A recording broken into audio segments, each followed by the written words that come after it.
Okay, I pressed the go live button. There we go. Hey, I'll do an add follower on Discord.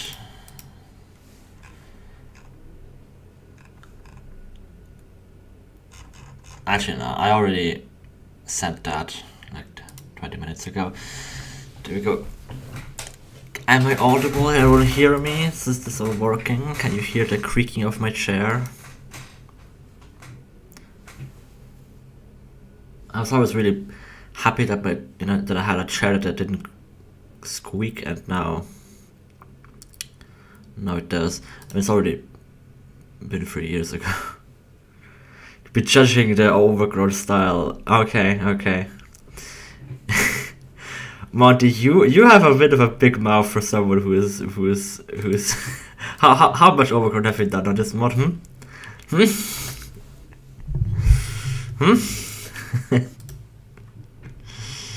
Yeah, you should try the reverse server. At least you can if you want. There's not that much happening, but I'm surprised how active it still is, even though we're not seeing anything pretty much.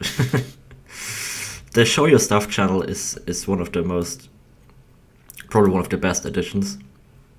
Just people just show, their stuff. Like, hey, this is a thing I made in Roblox. It's like, oh, cool. Like, I would have never thought that someone would make Portal stuff in Roblox.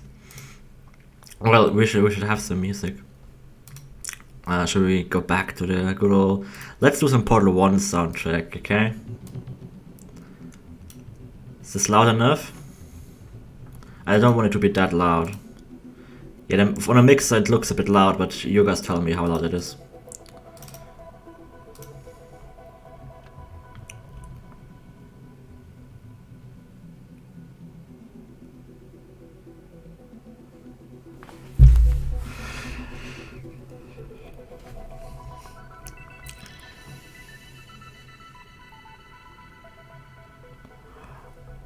So this is just me streaming right now.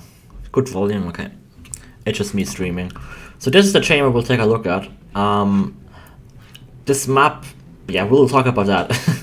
This map has 2 chambers in it, but I stripped out the first chamber, renamed it Stream Map. So yeah, let's take a look at it. This is the chamber. Black text, yeah. Good thing you remind me. I wanted to disable that chat. Anyway, because who cares? There it is, gone. I always forget about that. Yeah, so this is the chamber. Do you guys really want to chat back on the stream? Because I always find it unnecessary. I mean, it's sort of good to see, how much the delay is, but I usually never care. So this is the chamber we're gonna look at. I will fix some of this stuff and exposure in a minute. But I will just show the test chamber. So in this part you still have the monoportal again. So Hugo is gonna be very happy. Although this isn't really an interesting monoportal puzzle. Yeah, it's so that like, the focus isn't on this. What I want to introduce here is the orange fizzler, the paint fizzler, which we already showed in a video, but it was never properly introduced in the mod. Like, we had a lot of intros. This is, I think, like the 4th version of the introduction. This whole map is just introducing the paint fizzler. I removed the first chamber, which is arguably much more fun than this one, but we'll just do this one because I really like the glass structures I made here. So yeah, the properties of this I want to teach in this chamber is, first of all, it doesn't kill you when you go through. Pretty important to teach. Then also that it fizzles only the paint of a cube, but not the cube itself. So this is what this is. You're forced to paint the cube here. Right, there's no way around this, and then you're forced to like get it out. So this should introduce that pretty well, I hope. It's not playtested this too much yet, sadly. But I also don't really have that much time. I'm just gonna do some basic decoration here, you know. Yeah, the point of this chamber is we've got a platform here connected to that, and there's no time for you to run over the jump on platform, so you have to slide it down here. And you can only do that when it's painted.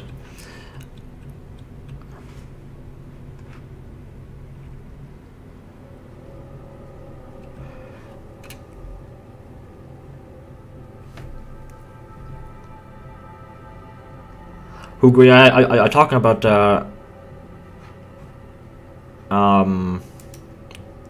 material.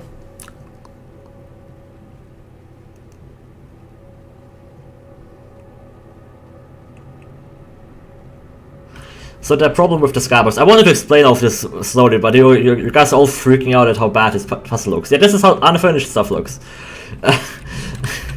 The sky herb just doesn't exist. If I change this to sky white, then we have a skybox, you know. I will actually change this to Clarence Midday HDR. There we go. This is the best skybox. This is. I uploaded this. It's an HDRI from hdrhaven.com, which I ported to source with all of its HDR goodness, which was very annoying to do. You misspelled Clarence, Montadoc. I just want to notice you mastered overgrown, you know. Clarence, like that. Yeah, I updated that. I also changed the exposure because this is way too dark. So yeah, back to the puzzle now.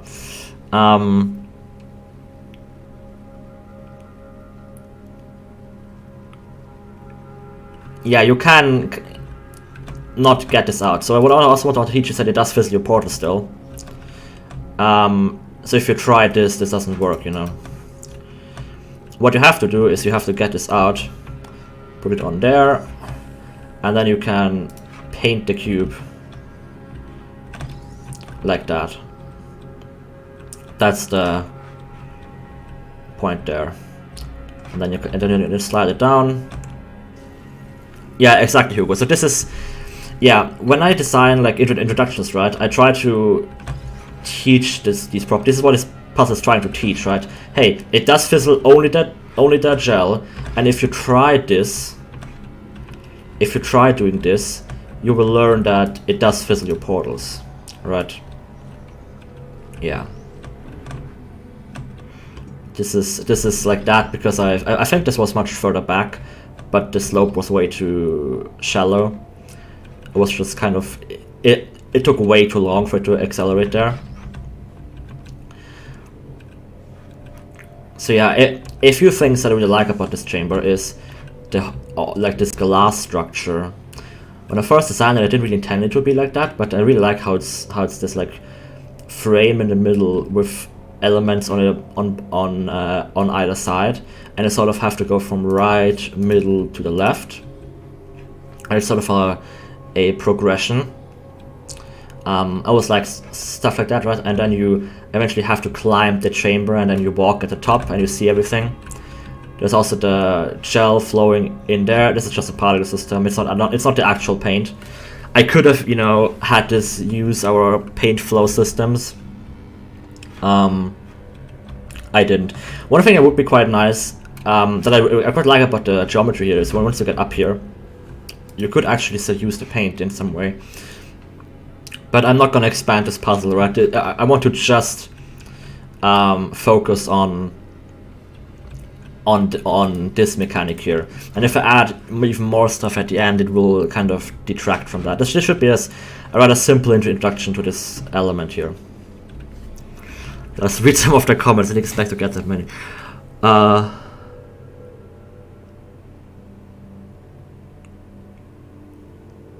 Simi, yeah, I mean that's the entire point of introduction, right?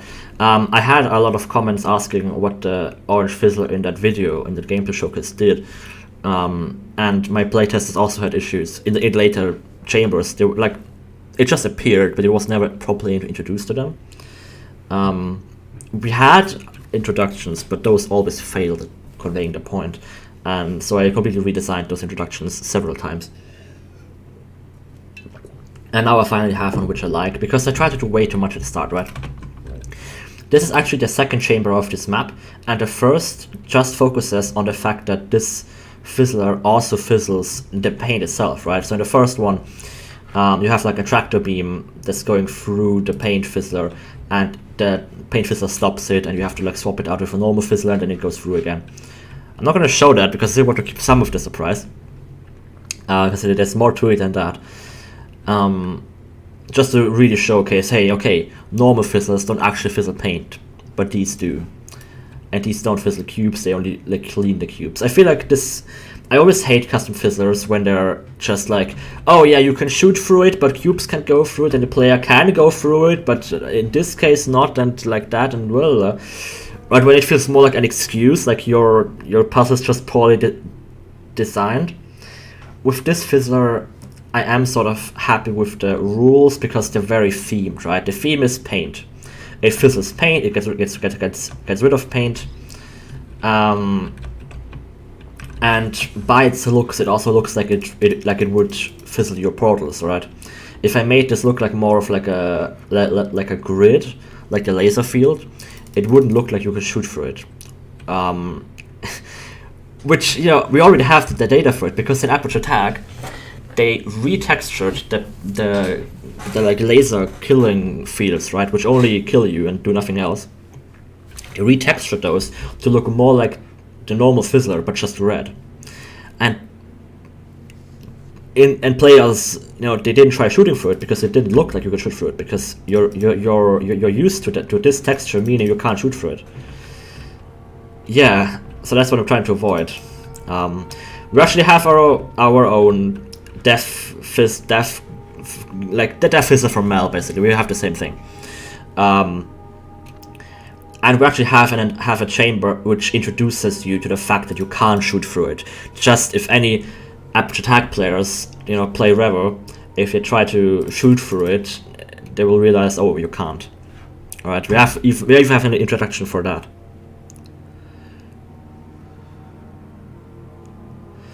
So, yeah, this is part of Revo.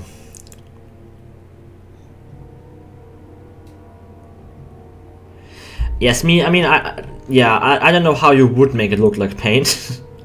Maybe I can change the flow pattern or something. Only thing I don't like is that it just looks brown. I might change it a bit. I've literally just like retinted the orange fizzler and did nothing else to it. Yeah, I mean, the final looks of this stuff is, you know, you can always keep tweaking it, right? But it's just, it gets the point across. It's introduced. I also like that it's orange, right? So it has good parity with the colors. We've got the blue fizzler, orange fizzler. It's not my favorite element. You don't even use it that much, but it has its use case, especially with the cleaning stuff. We have a chamber where you have to like fling a cube through it to clean it. It's very fun.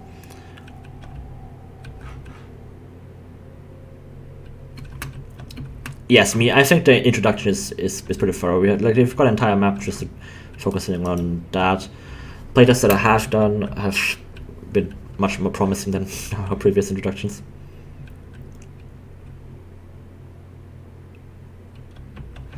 It does light up physics objects. Oh, it doesn't. Yeah, I think I changed that to indicate that it doesn't get fizzled. Right, because I had playtesters who put it near and thought, oh yeah, if you have that like vortex thing, it's called like that in the VMT. It looked like it would get fizzled, so I removed that. Adhesion shell passes, I don't know. Well, let's jump into Hammer.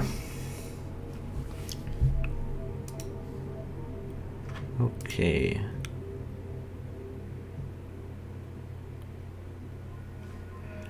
But yeah, about the monoportals. I mean, in general, our puzzles, right? This is Hammer.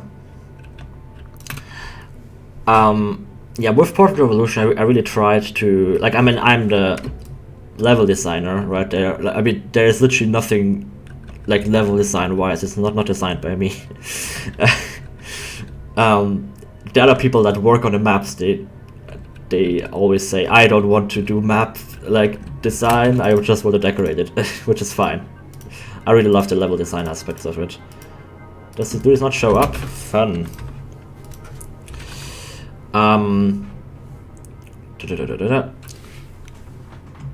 Yeah, so with the levels in Portal Revolution, I tried to just have some, like, we've got a lot of custom elements, right? And most of them aren't even like our own idea, they were just Valve's ideas which they cut. What do I wanted to have a cube drop bar, where is it? There it is. There we go.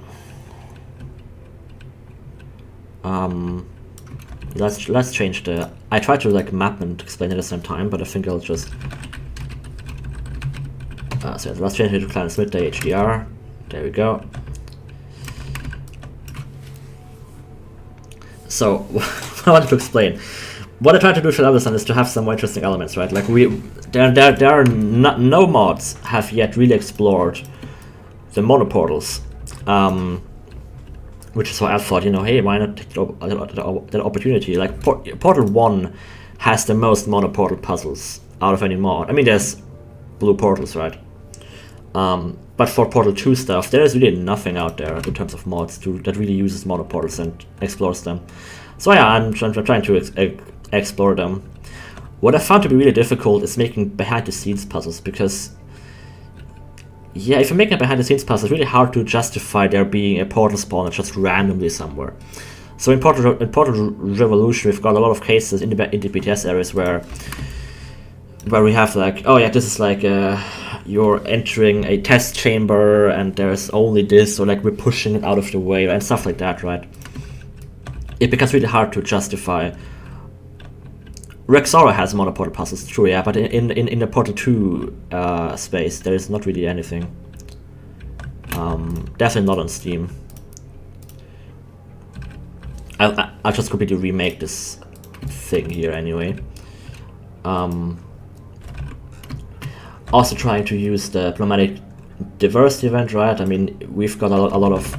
I played some community test chambers to get some ideas, and most of them just ended up being like, you know, suck up all of the turrets and stuff like that, which is what Portal Revolution's earliest actually puzzles were as well. They were just sucking up all of the turrets, which is fun. But it's a lot of fun to do that. But now with the whole, yeah, I tried making a lot of puzzles and it wasn't really difficult. But with I found that it really worked well with paint, or if you have stuff actually flowing into and out of them, right? So in that one video, in the first Pneumatic Diversity event video, we used the diversity event to like fling objects.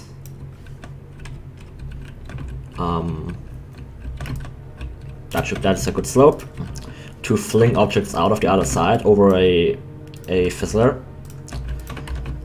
In another one we have paint flowing through it, and that stuff really works well, especially with paint. We've also got other chambers where the player actually flies through them. Or like cubes flying through them. So they're just in Portal Revolution. They're more like Super Mario Bros. 3 pipes, where it's just, yeah, it can be used by anything pretty much. And whenever I'm introducing an element, I'm trying to think, you know, what is the point of this? Could this not be solved with something like a faith plate, right? Because a lot of the time you can just add a faith plate for stuff like that, and it's just more compact and easy, and you don't need a separate custom element for that. I'm gonna throw some frames under there. Then we've also got the Schrodinger's cube, which we've yet to show, but those have been so promising puzzle-wise. We've also had other test elements that were cut. I'm not gonna really talk about those, but those didn't work out too well. Like, we've also had other Fizzler ideas. We've had the Friezler, which you could... Yeah, at one point we actually used the blue lasers in P2C, right? Because we were really excited about those.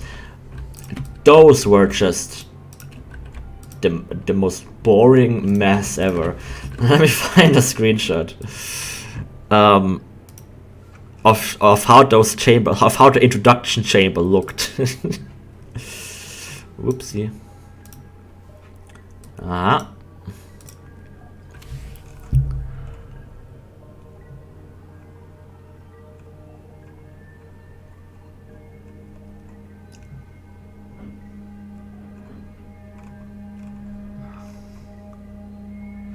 Schrodinger's cube is really fun. It turned out to be so versatile.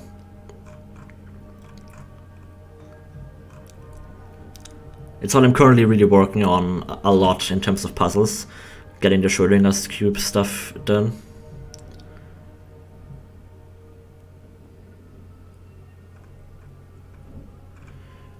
Oh, where is the blue laser introduction?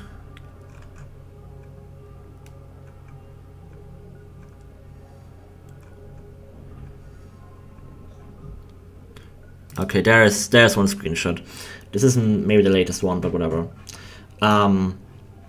Yeah, we had blue and red lasers, and the rules that we had is that it is that we followed the mod. We're only gonna have blue lasers. We're not gonna have any other lasers. Only blue and red. And the relays accept both, and the catchers only accept one, and you have to like cross the beams here. To activate that. Yeah, but it's more interesting than it is in practice. It sounds more interesting than it is in practice. Here's another screenshot. Because the chambers ended up being this mess. Like just ant lines and like dozens of things, and it was just so boring. I mean, look at this mess. Like, yeah, you have these angled surfaces and like two emitters, and no, this is actually a catcher. Like the red catcher would activate the blue emitter, and it was so boring. It was cut out pretty quickly, which is sad because we actually had custom music and like leitmotifs for different colors, right? The red laser would have like deeper sounds, deeper slow, and blue would have like higher pitched and like faster music attached to it. But yeah, that's just never gonna see the light of day.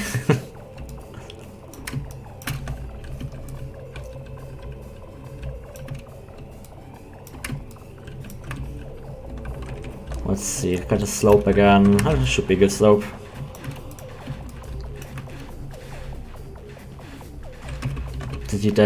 Maybe I would be sad to just cut them out. But I haven't really kept up like an easily accessible record of those, except for the betas on Steam. We have a beta for each year, so we can look back at what the mod used to be like.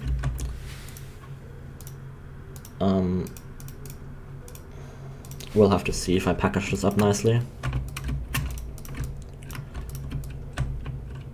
So yeah, when I built this, I just like had a very big brush size,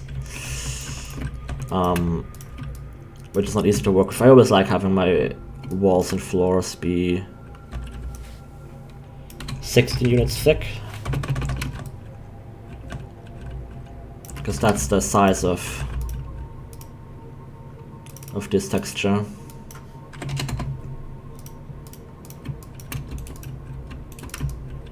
You know, sometimes I was smaller. It's not a hard rule, but for frames like these, 16 units is my norm.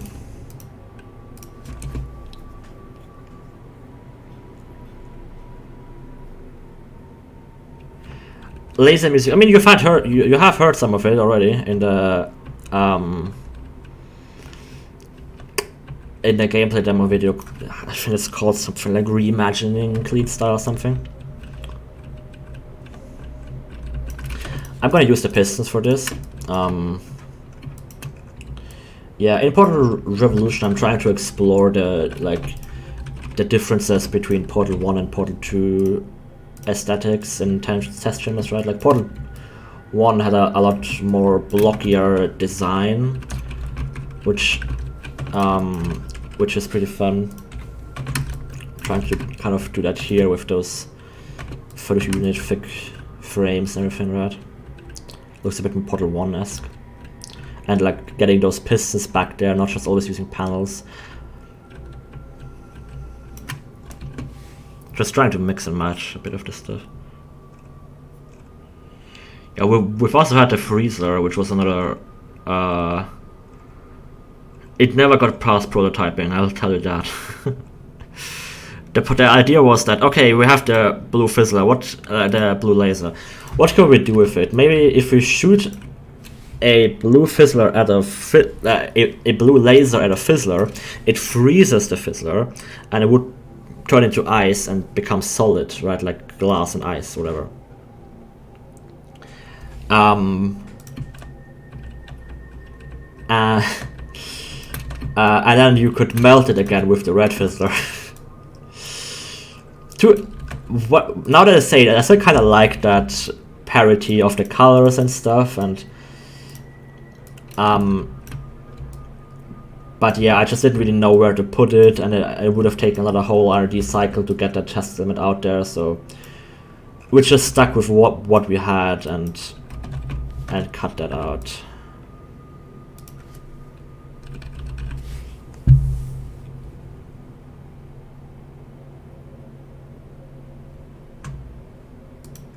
Yeah, people judging music is always... I never really take it that seriously or closely. I mean, there's an objective truth to it, but in the end, like, yeah, if you prefer Mel's type of music, then that's just how it is, right? But we're not trying to be Mel. We're not trying to make a melodic, high intensity soundscape. We're trying to keep this Portal Revolution in its entirety. Portrays a much darker version of Aperture, which is more in line with what the original Portal games do. Mel and also Harry have kind of they are portraying Harry in his videos, right, and Mel in the game, and also what's it called, Portal Stories VR, right? All of that stuff. It kind of portrays him more like a brighter, friendly version of Aperture.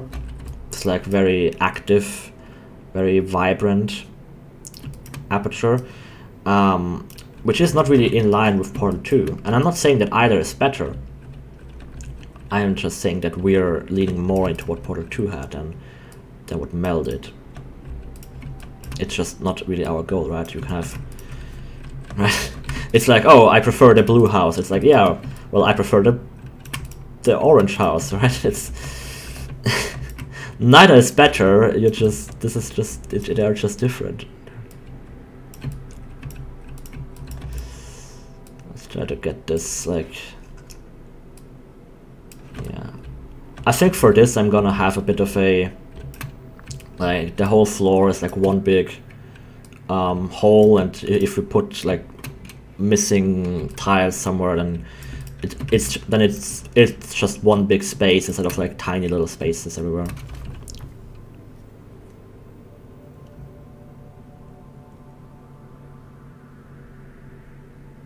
The button being recessed in the floor, you mean that here?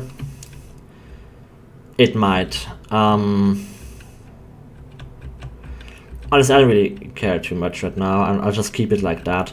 One thing I want to do is move this down a few units to fix this mess. This gel goes through the glass here, and I don't really know a proper way of fixing this without editing a lot of code. But an easy way to fix this, in quotes, is to just not have this be the same plane. And then this won't spread here anymore. Yay. Fixed. So.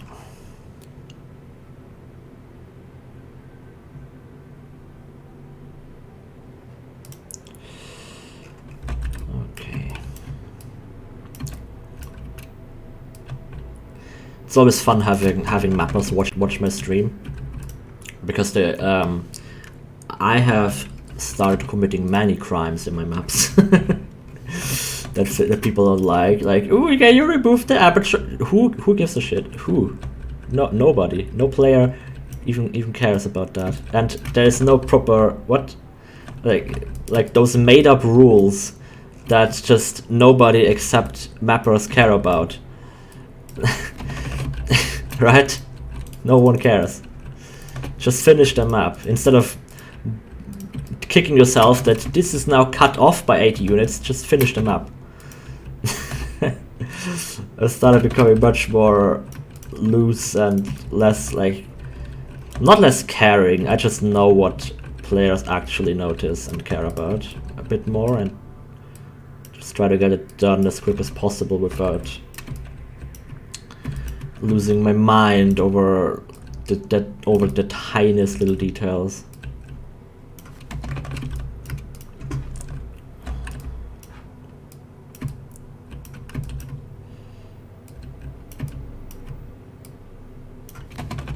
There we go.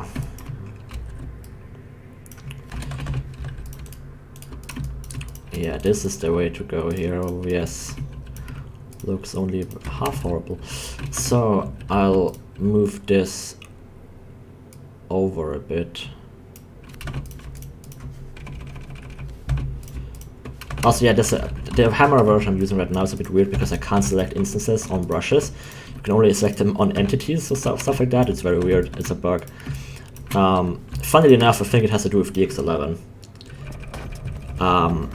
Yeah, don't ask me why changing the graphics backend would break something like selection. I know why, and I want to cry. And I don't want to give you that depression as well.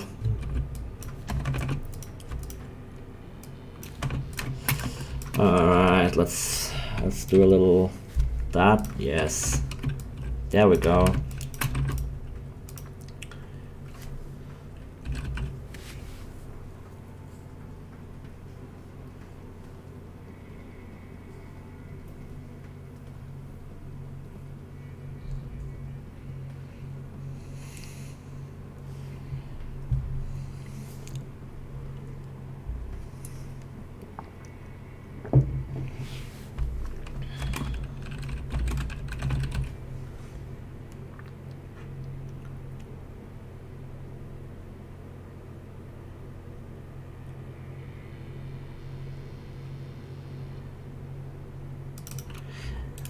Yes, I agree. The aligning, like the thing that they have to be properly aligned. I mean, that is the thing that bugs me as well, right?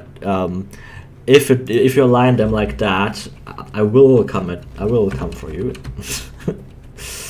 But that is at least a rule that is properly consistent in Portal 2.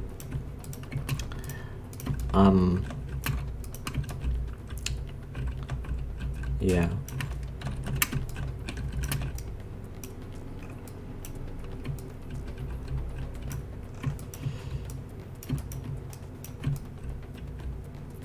Yes,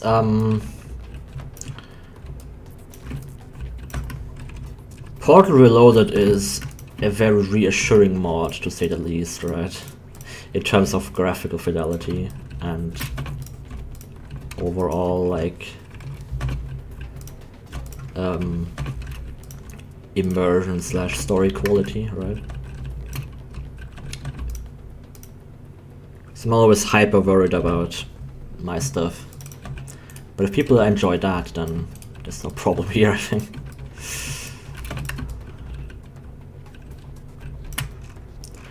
It's just Portal Reloaded is one of those mods that doesn't really care about story and, like, characters or any of that too much, which is fine, right? Not every mod has to. It's the same with Aperture Tag and Fig with Time Machine. Those are just about the gameplay element, not really too much about the like telling a story and having characters and developing that and doing a lot of stuff with the graphics. Just not what the goal is. In Revolution, I'm trying to have a mixture of that, right? We don't really have an element that is as unique as like those time travel elements. We have more traditional test elements that interact with the portals, right? But we've also got all of that like character development, like having an actual story with goals and a progression, different visual styles, all of that stuff.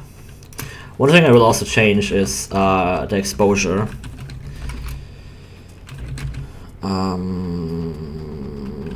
Exposure min, there we go. Max. Let's change the max to 4 and the min to 2 or something like that. Yeah, that's better. I'll just throw in the tone mapper here. I already have the instance in the proper map. So I'll just throw it in here. And I will add a trigger here. Activates it.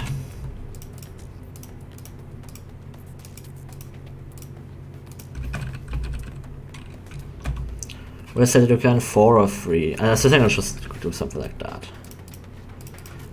It doesn't really matter too much, as long as it's like, I don't know, it's gonna be okay. Well, Reverie isn't only about silent story. We've got a lot. I mean, we've got so much more gameplay progression and stuff. I'm finding it difficult to explain it, right? Like actually introducing elements, revisiting them later, having the elements match the act. I mean, you can criticize that we have a lot of gels and overgrown. It's like, okay, yeah.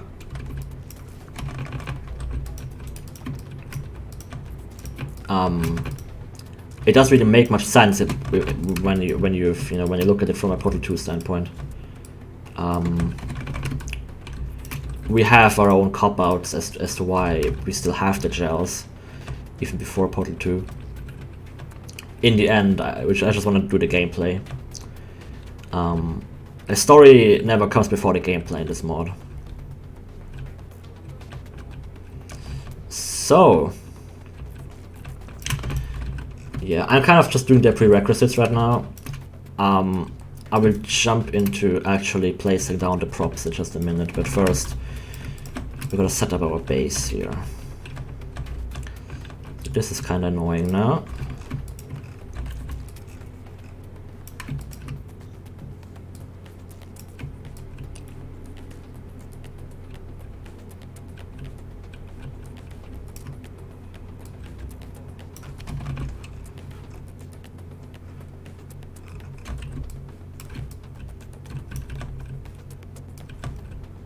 Just cut this off here. Going back up. I think I might just jump into flat rendering.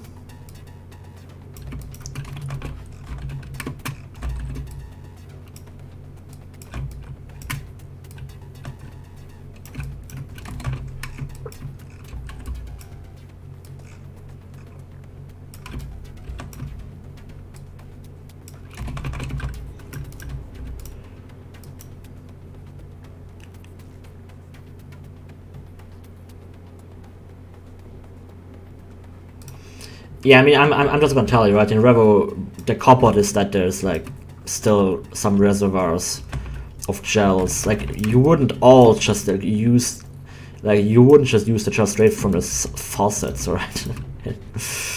You would like store them up, and here you're just using them up, and then in Portal 2 there's nothing left.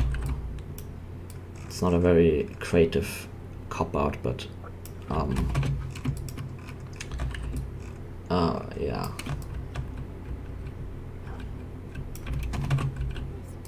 I don't really know how much it matters to explain that.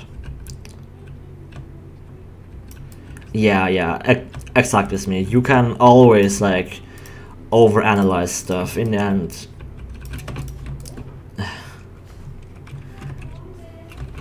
the tiniest details don't matter too much. And Portal 2 has a lot of holes as well. But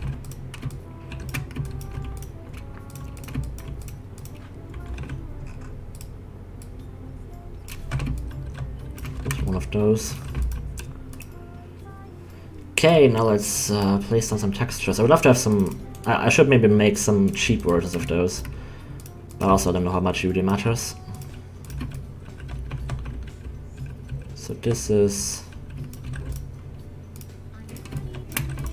What is this alignment? Oh yeah, I think the whole chamber is on like a 32 unit offset here.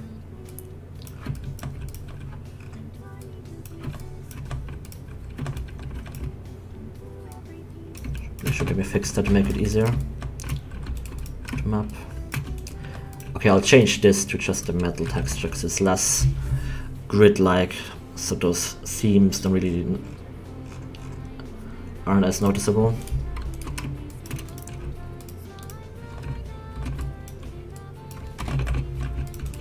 There we go.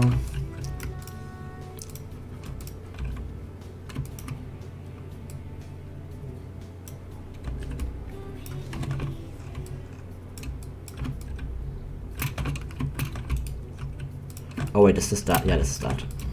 Okay.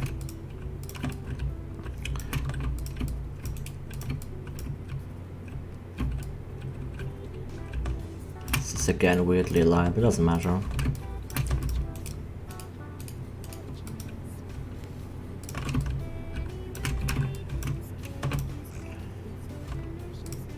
Moist. It's very moist cake.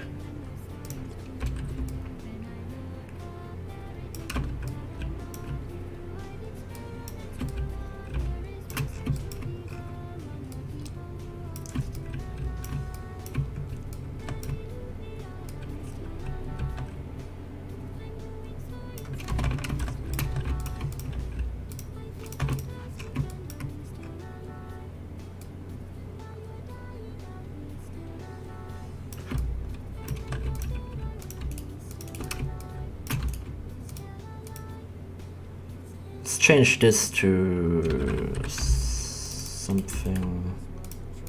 Oh, what is that? Why is this in the OST, by the way? Why is this in the OST?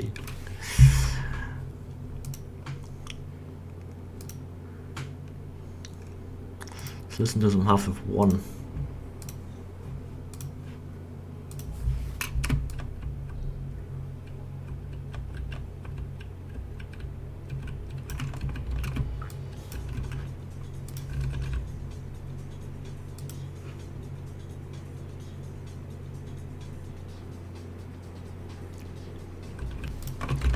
Yeah, it's true. In Portal 2 they also use the shells with Wheatus chambers, but those are just like lattice chambers, right? Yeah. Exactly. That's just my point, right? You can overanalyze this shit. It doesn't matter. That's really very nitpicky and unnecessary. Think about those like plot holes, you know. Because what comes first? The game comes first.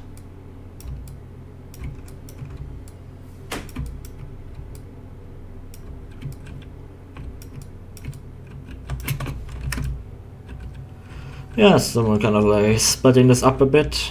Yeah.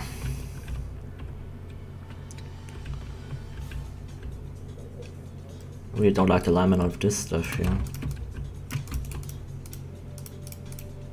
Come on.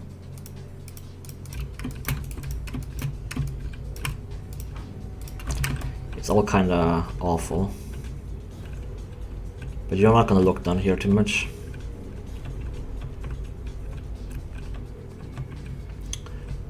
Let's compile it and look at it. Then I'll have a toilet break. And then we'll jump into some more stuff.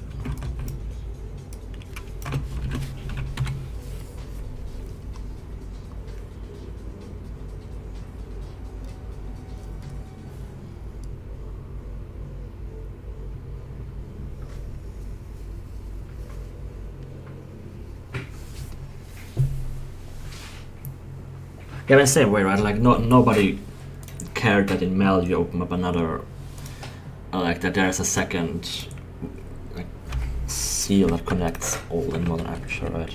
Oh no, there must only be one. So now I've never seen anybody complain about that, so if my mod has stuff like this, I don't really think it matters. There we go, brighter, better, sunnier, and now this no longer happens. Yay! Yeah, so I mean, I also did this because I kind of like the aesthetics of it, of having it a bit further down. I will add a clip here. I hate that. I'm very inconsistent with my, I mean, I'm not really that inconsistent, but yeah, here I've got the clip glass and stuff like that from, that they added to CSGO at some point. I'm kind of inconsistent with what I use clip or play a clip. Oh, I should probably use the clipping tool for this. There we go. It's better. Okay, I have a tiny little toilet break. I'll see you in a second.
Okay.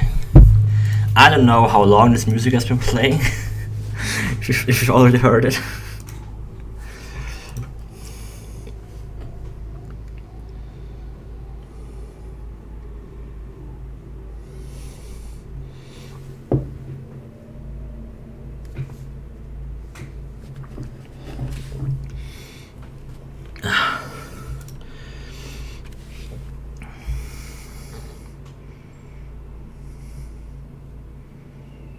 It's been a long lore discussion in the chat.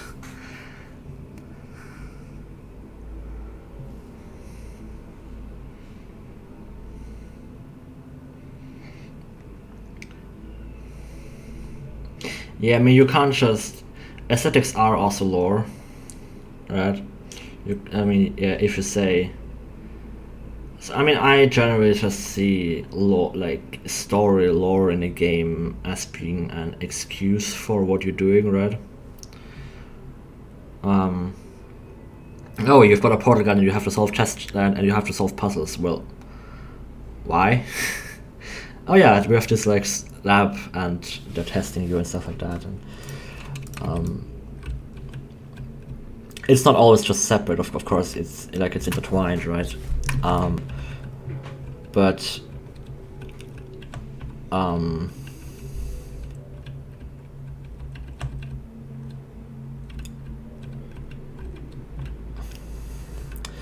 yeah, you like if you suddenly have overgrown chambers before Portal 1, you're gonna have to explain that.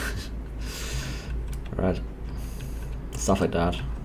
It matters to a degree, but the tiny little details don't really matter. Alright, so we wanna add some plants and stuff to this. Let's go ahead. Yeah, you can see how many how much stuff I've already done. We've got a lot of cheat instances. I can just throw it there. Let's see. Oh no, not that one. Maybe destroyed framework. Oh, that sounds nice. Oh, there we go. Ceiling's done.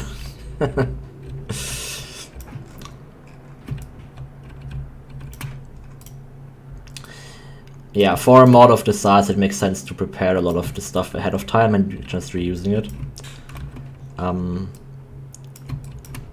Instead of like having to hand place everything every time you start a new map. Oh, look how well it fits. Oh, it doesn't. Well, do we care? Not really.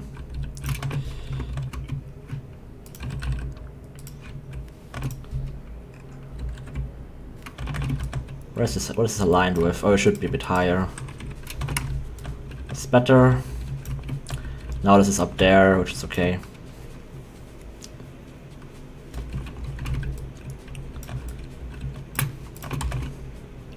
Another benefit of instances is also that you can easily rotate them. Right.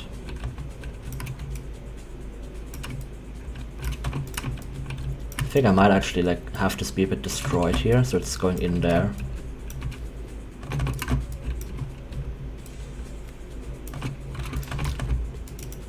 I made this there. Yeah, so there's this truss prop. And I wanted to place it in there. The problem is then you can see fighting here, so I made an edited version which is just a bit narrower. So it fits in there perfectly.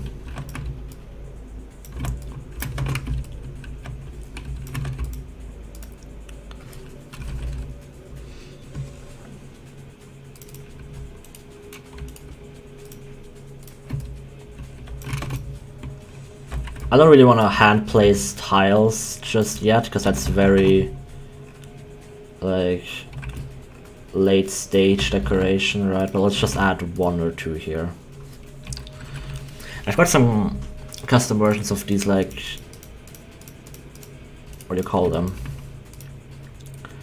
That's scraped paint stuff. I always kind of like those. Oh, that looks gross. Oh, I didn't want to do that. I wanted to cut this. change those to... Yeah, so what the idea what I had for this is that one thing I like about having all of this like verticality and like glass, you get a lot of sunlight here, and you also get many levels where you can hang like plants down from. So I want this to be a really green chamber, really showcasing the foliage, right?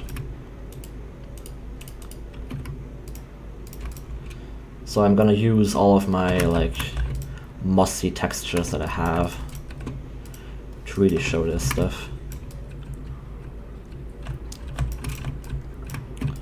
Yeah, let's look at this here. Mid-delay displacement. I've got, yes. So there's this in Portal 2. Right, you can paint it and you get that. And I made one that has grass on it as well.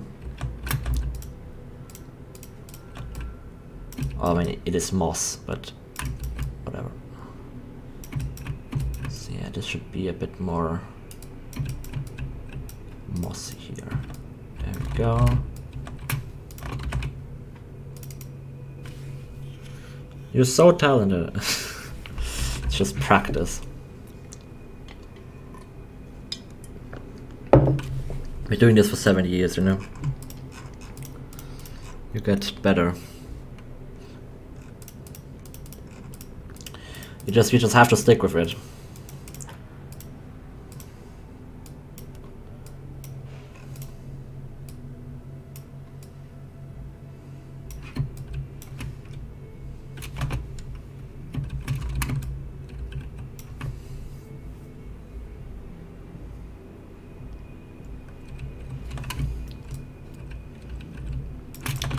Let's throw some foliage up there.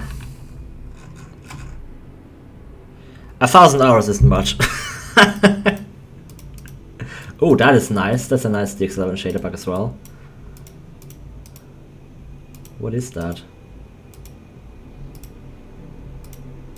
Cannot draw. What can I not draw?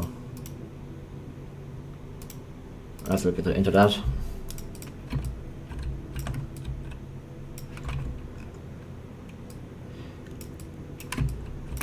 Yeah, most good mappers you see have multiple thousands of hours in the editor. For me, just looking at the Steam, it's translucent, doesn't work. Okay, just looking at the Steam tracker is not really relevant to me anymore. In the Portal 2 authoring tools, I've got like 2,500. And that was before, you know, we got code access. So since then, it's been separated between, it's been divided between P2C app ID and the Portal Revolution app ID now. Let's see how much I have on the Portal Revolution app ID. Okay, the Portal Revolution app ID, I'm up to 1,000 hours now, but that is game time. I've also got the Portal 2 authoring tools, where I only have 180 hours now because I've only added that very recently. And between that point, Hammer then tracked the time on Steam. So yeah, for me, it's not that easy to answer how much time I have spent in Hammer and stuff like that. So a lot of time I just didn't calculate it with it.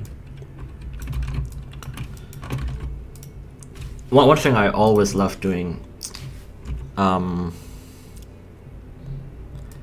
of all, let's look at PureF. Look at that board again that I made last time.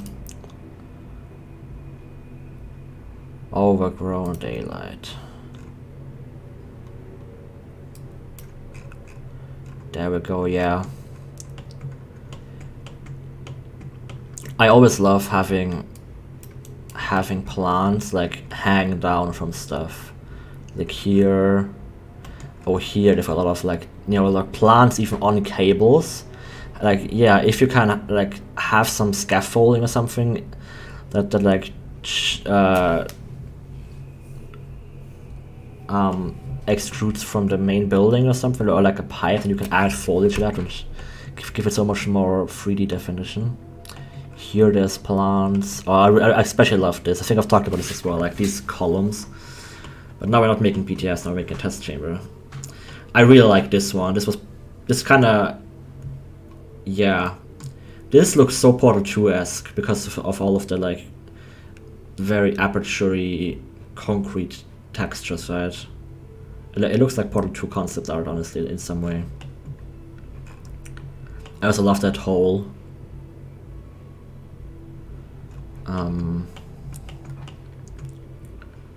Yeah, and these, look how the plants just hang from everywhere. It doesn't really make sense that plants like can grow on this metal stuff, I guess, from a biological standpoint, but I'm doing it anyway, because it looks good. Yeah, that's the thing where I don't really care about the realism. Like having it hang from metal stuff where you don't really get, like, I don't know what the plants, like these specific plants need. One thing that never looks good is having plants, whatever, in shadow, lit by an artificial light. Unless you build in like a UV light greenhouse, something like that, right? Sure. But I've seen a lot of Portal 2 mappers just throwing in plants in like dark BTS areas where, why would it even grow there? Right, and that isn't what you first think when you're playing it, but it does just look bad because it's not realistic. Especially with overgrown, you really gotta care a bit about the realism, because your brain can spot the inconsistencies. One thing I noticed is if you want to make something look really mossy and overgrown, just like literally add moss everywhere. Literally just do this, what I'm doing right now.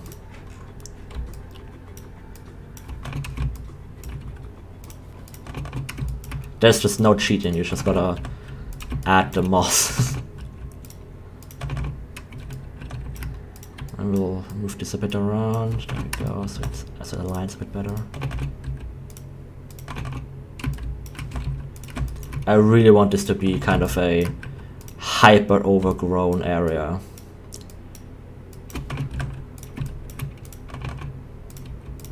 All lit by beautiful, intense sunlight.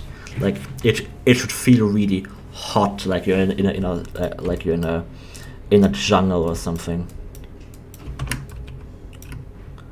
That's the kind of aesthetic I'm going for. Look how many overlays I'm adding. I could maybe add a displacement texture for this. Would probably be better. I'm not gonna care too much right now, at least.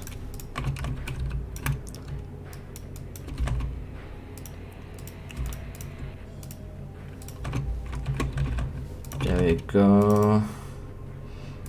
I also want to have the glass be... Am I not streaming this stuff? I am streaming it. I was scared I wasn't streaming it.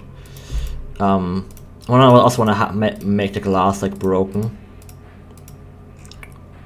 Gotta preview, I mean in-game, I've gotta compile it first. Where's that? There's the corner. Ceiling corner. I'll scale it down a bit. Something you only do in Cisco Hammer.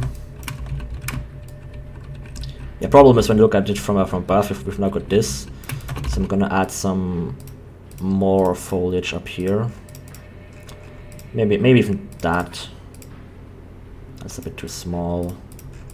What would grow up there? How would that even grow?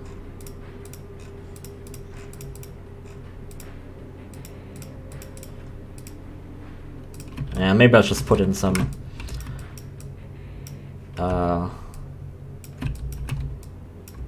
whatever. Sunflowers. I will add flowers later. You know what? Okay, let's add the sunflower. So where's the sun? It's up there. So if I look up there.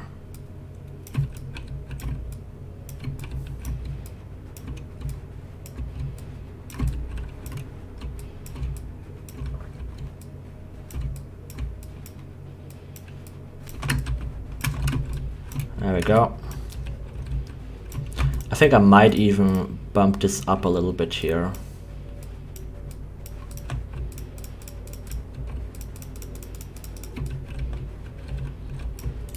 And then we can add some stuff down here.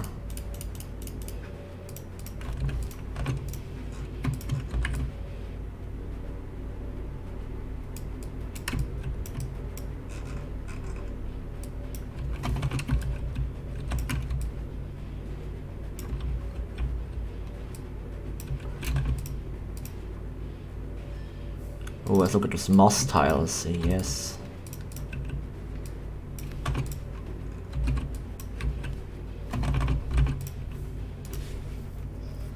Make those be dirt again. Water. Yeah, I think I'm gonna add some water. I was being careful with water because it's very expensive to render that when you're using real-time reflections. So I might just make a material that doesn't have real-time reflections.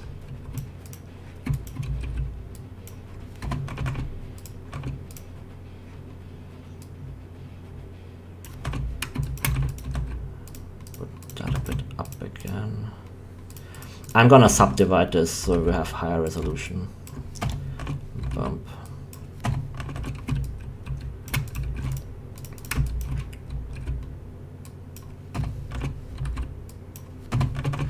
That's better.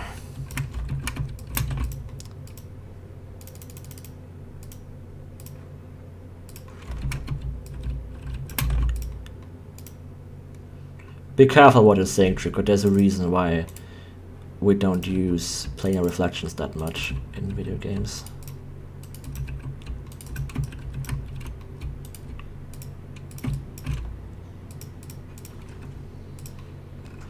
Because every detail you add to the chamber will be rendered twice, so you're exponentially increasing your render count. Exponentially, I mean not really. You're doubling your render count every time you add a prop. Alright. Yeah, and also we are targeting slightly lower end systems as well. Trying to get this running at least with acceptable frame rates, like 30-40 FPS on hardware that you would run Portal 2 on back in the day.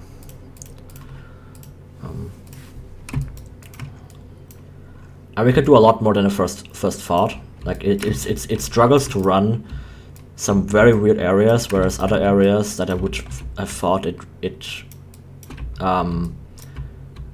yeah, I ran a mod on some very old hardware, like 11 years old or something like that.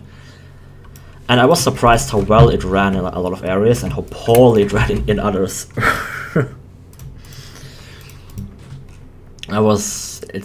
Yeah. You can have a lot of props, but once you add CSM to something, oh boy. Because at that point it's gotta render the whole scene 4 more times. And then it really gets expensive. So CSM and water are the most expensive parts, really.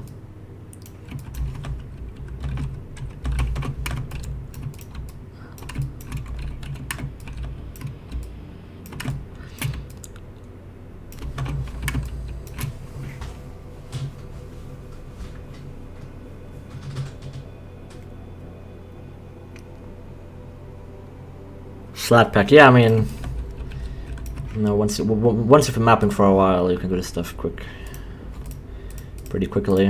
I think I'm a pretty fast mapper. I've said that many times. We've got a custom water node raw material. It doesn't do anything. It's literally just a node raw material. Only difference is it looks different in the editor. So when we're flying down here, right, we can immediately recognize, oh, this is water. It's the only difference. Let's see.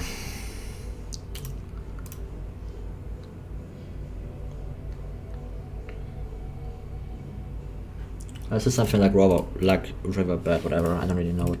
I'll switch this out with a custom one at some point. For now, I'll just stick to that. Don't like this weird pinching I've got here. Just gonna go through with the smooth. Smooth this out a bit. That doesn't really make sense that it's smooth, right? So I will also throw in a bunch of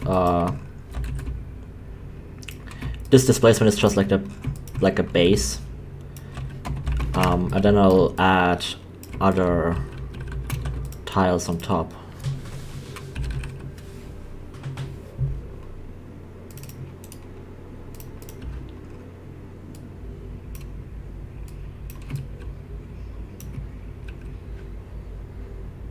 What's up here? What the oh, this is just not on a line. Okay, there we go. There we go. It's also gonna be cool because then the paint like just splats on there, and then that makes sense. So we don't have paint there.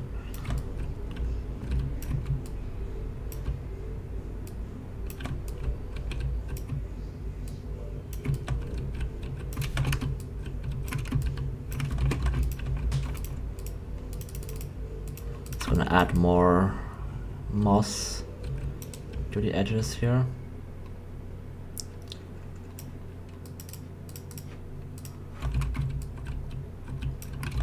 There we go.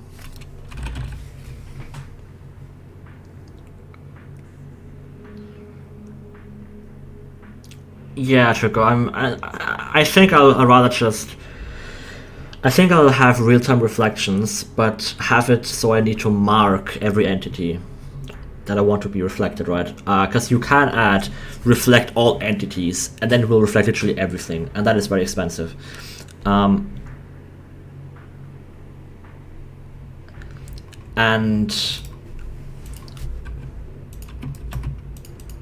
what was I saying? Yeah, it's. If you just like mark the entities yourself, it's so much cheaper already. Yeah, Monty, you will now we see who the true overgrown king is on the mod team, you know.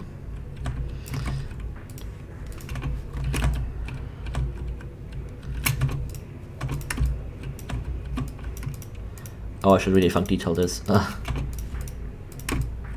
It's kind of cursed right now.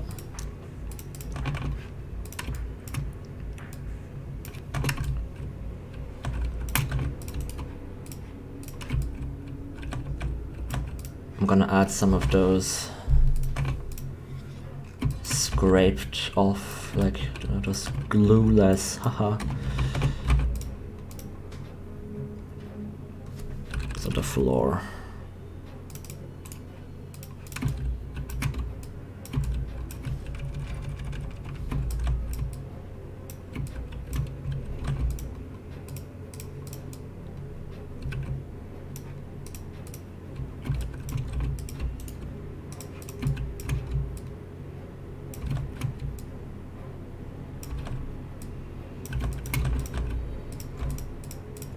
I'm gonna have to sink a bit more down, yeah.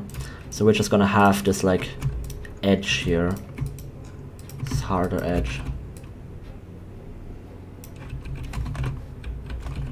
Yes, just copy what I do and say that you have done it. That is the Port Revolution Mappers way. We're just recycling our own stuff all the time. I mean, we'll just wait until I will add your instances to this, you know. then I will take the credit for your instance creation.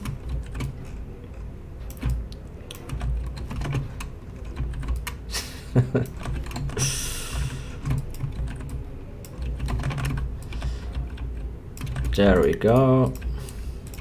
Oh yeah, I should really add a little pond for this here. Let's see. Actually box this in properly. Really what I was going to do it first, but I quite like the idea of there being a pond.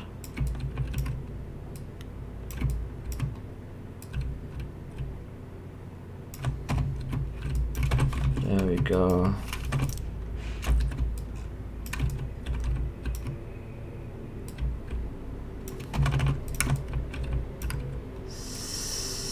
Just pull this down a bit.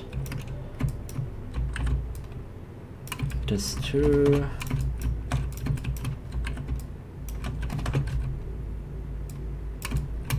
This too, add that.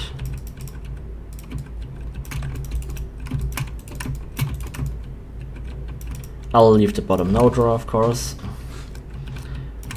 Get rid of the... I'll just stop it from drawing water and displacement, and we can see this. And now I want to add a really cheap material to this. Yeah, let's just use that. It's good enough. Just in case we can see that, so that we don't just draw nothing, because drawing no draw is very problematic. There we go, now we see all of that.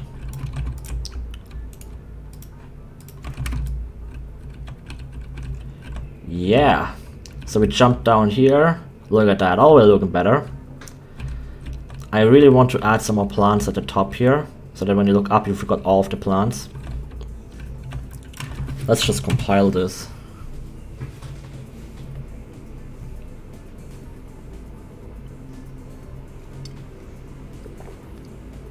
And ducks, if you want to animate those, Monty.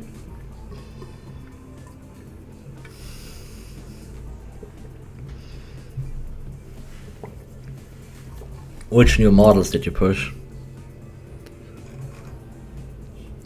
Or you just pushed something? Destroyed framework, model, desk grade static, what is that? Low res, desk grade static.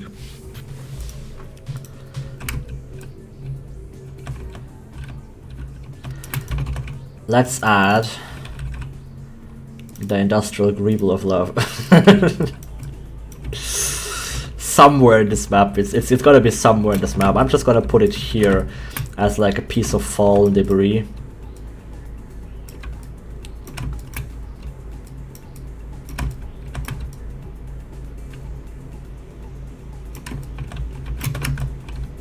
Perfect. It looks so bad. I'll just throw some plants up there. Oh yeah, if you and Hubert play, that would be really fun. He'll just be like, what the hell? Dude, you guys did this so quick. So it's like, yeah, the reason, I really like Ian Hubert because I see myself in him a lot, right? He's also just insanely overly passionate about his own projects and just spends years on them. So we've got that same like just inherent motivation.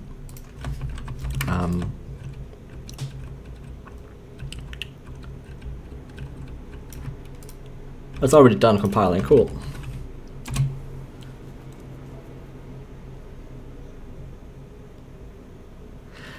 So the Greeble of Love is an asset that Ian Hubert, who is a guy who makes movies in Blender,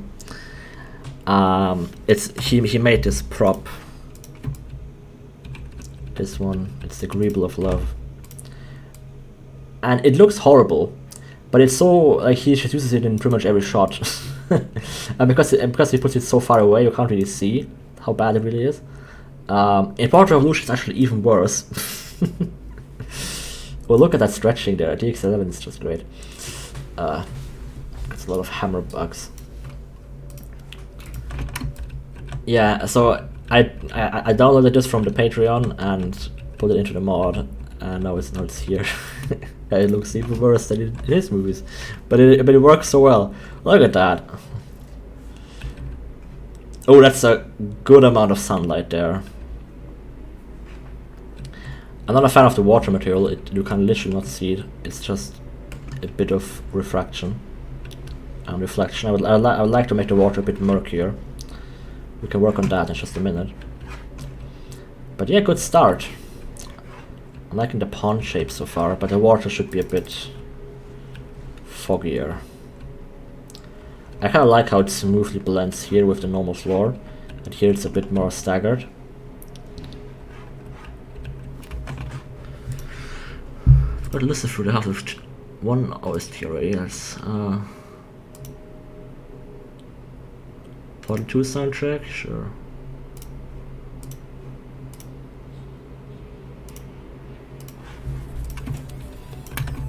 Alright then.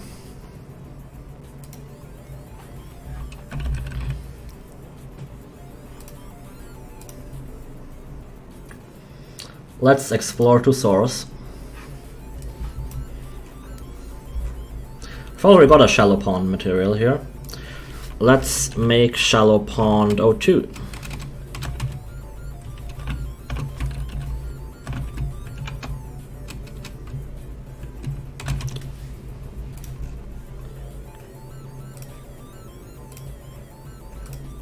So I'm just gonna open this again.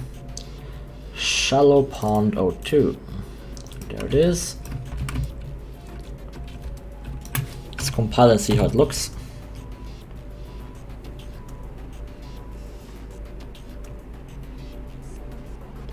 One thing I really like about this is how complex the shadows get because of the detail up above.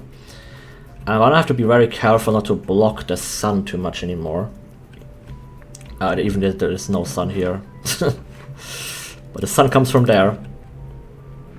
So gotta be very careful not to add too much more here.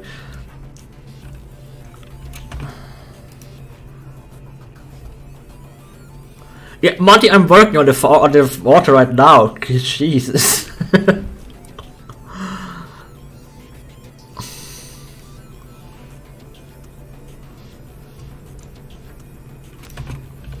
Also, I don't even have fog here in the map.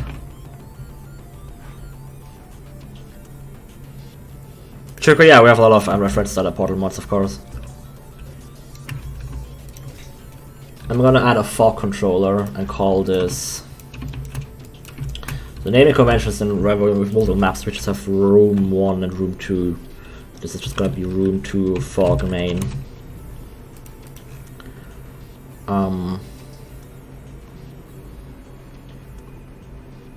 Yeah, I'm just gonna activate it once you walk through here. I gotta edit the FGD for this again because I added the activate all players input to that, so we don't need to use console commands for that stuff. But it's not in FGD, but it does work. This is still kind of disgusting here. There we go.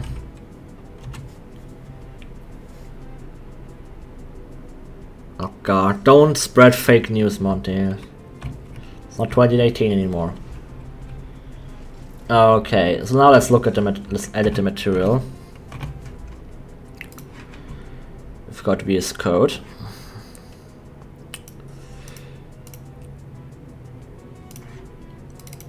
Okay.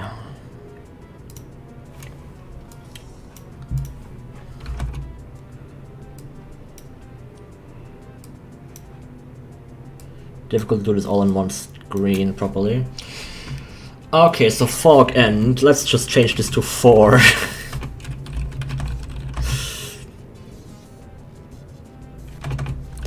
Oh, that's already much murkier.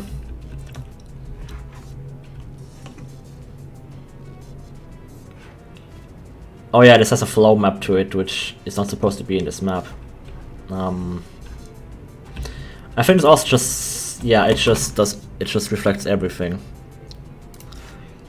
That's because it has reflect entities 1, and I gotta replace that with reflect only marked entities, because that only, yes.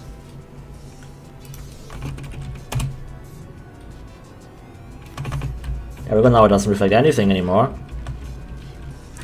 So now it's time to mark the entities we want to be reflected. So we want to reflect. We don't really need the frames. The frames aren't really important, but we do need some of the foliage here, at least the big foliage. Also, that should be reflected. I should add it into the instance. Should reflect the paint and the fizzlers, those.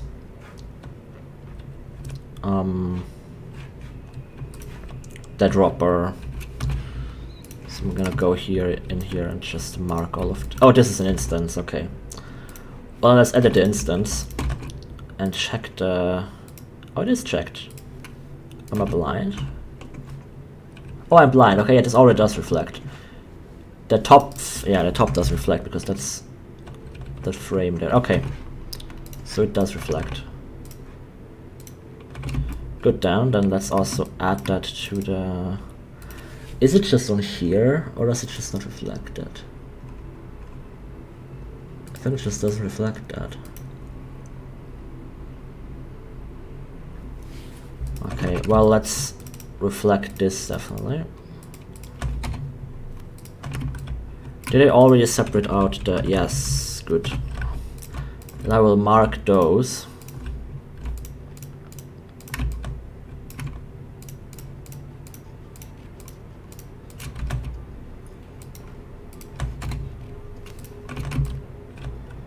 There we go. I'm gonna edit this instance to also reflect all of the stuff. Let me just only render props, and I will select all of them. Disable shadows. No. Why is that checked?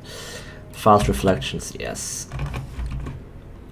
Oh, you didn't just edit this, Monty. Did you edit this instance? Destroyed framework. Did you edit this instance? It's destroyed framework 02. I guess I can't just check. Yeah, you did. Oh. Fuck's sake, okay. Well, I will then pull your changes and... So let's restore that. Pull your stuff.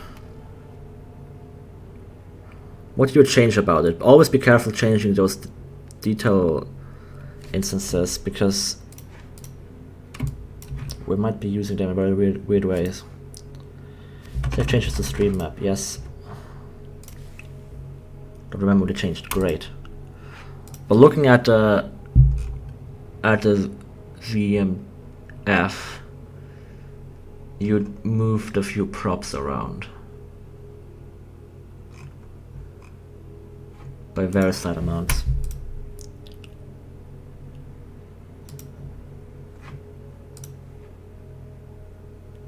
Yeah, well, if it's not noticeable, why would you even change it?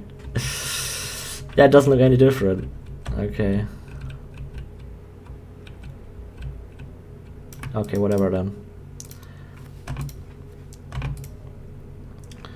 So let's only render props, select those, enable shadows, and fast reflections. There we go. Also gonna mark those two props to render fast reflections. And also those. Yes, thanks. Okay. Map name reveals. Well, up there. I don't really care.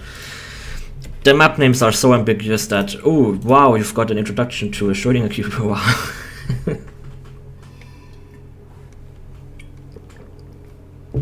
And also, you know, anyone who follows a mod, a game this early in development, probably deserves to, you know, get a bit more knowledge. It doesn't really matter too much. Like, if you really care enough about this stuff, then here, go ahead. It's your treat.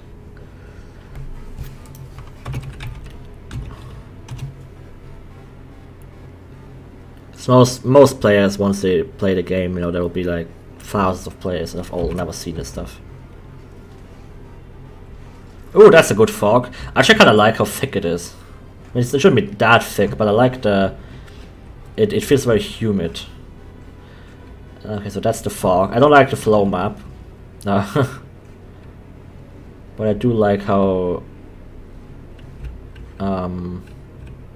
murky it looks. And now we're actually reflecting a bunch more stuff. Yeah, there we go. Yeah. Let's open Fog UI and dial in that. Change this to like 4000.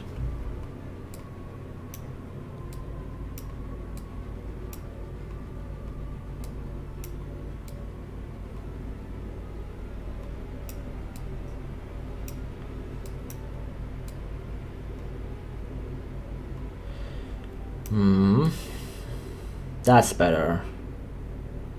Yeah, there we go.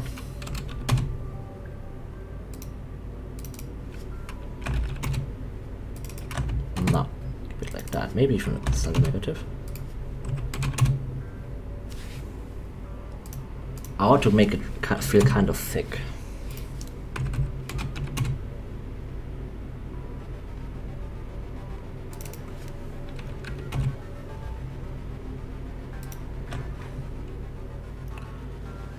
It's a bit too dark, maybe.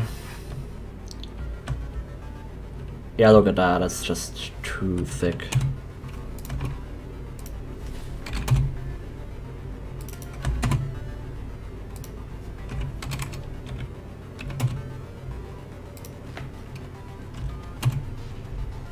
Come on, 6,000. I like 6,000. I don't like the exposure though, the exposure looks very weird.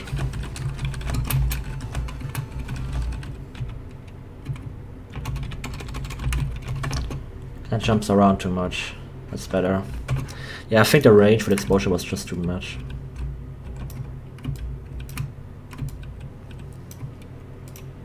Oh, I added an overlay to that. What the fuck? Set the max to 4 and the min to 3 then. For controller. What are those values? Okay, 6,000.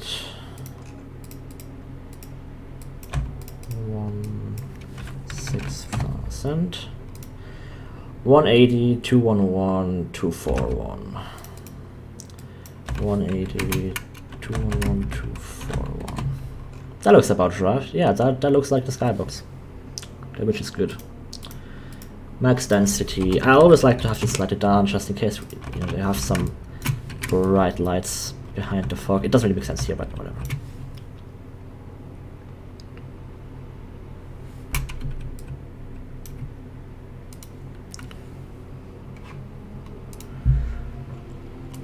I'm getting notifications. Gabe GPT, oh come on. Lambda generation, what are you guys doing?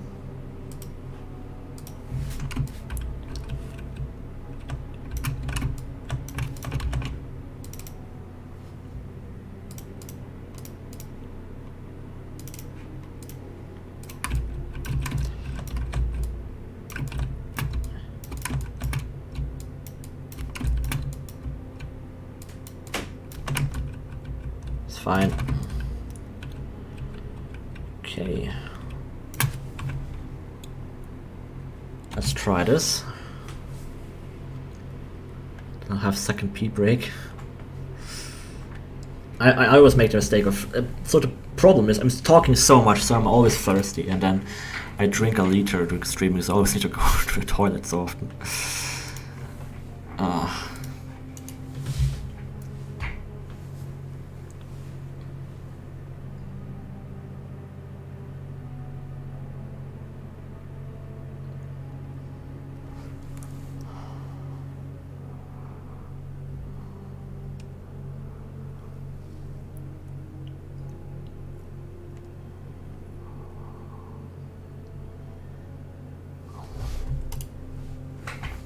Taking a long time now.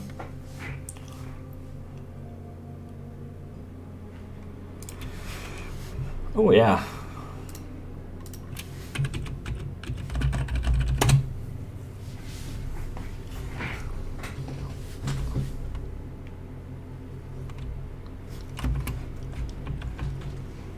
Yeah, that's looking good. Look at that fog.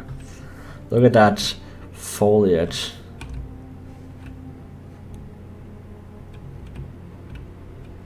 That's nice.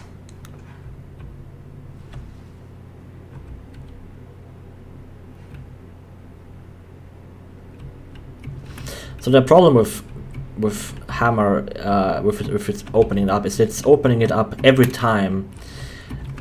It could just open it once, but if you have the same light 50 times, it will open that same map 50 times and not store it in memory. It's something that Hammer Plus has fixed, but not Stratahammer, because Stratahammer is a, yeah. That just isn't fixed there.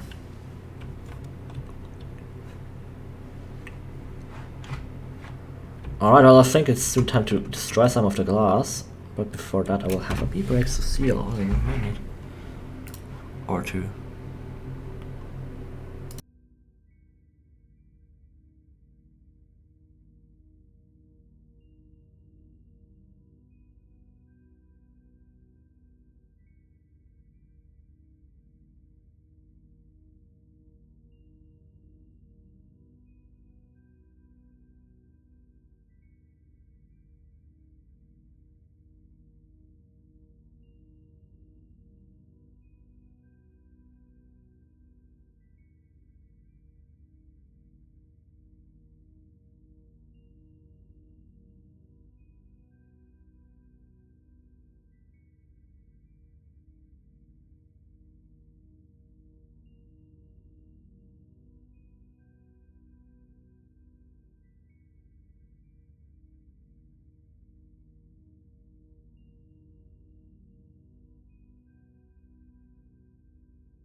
Okay.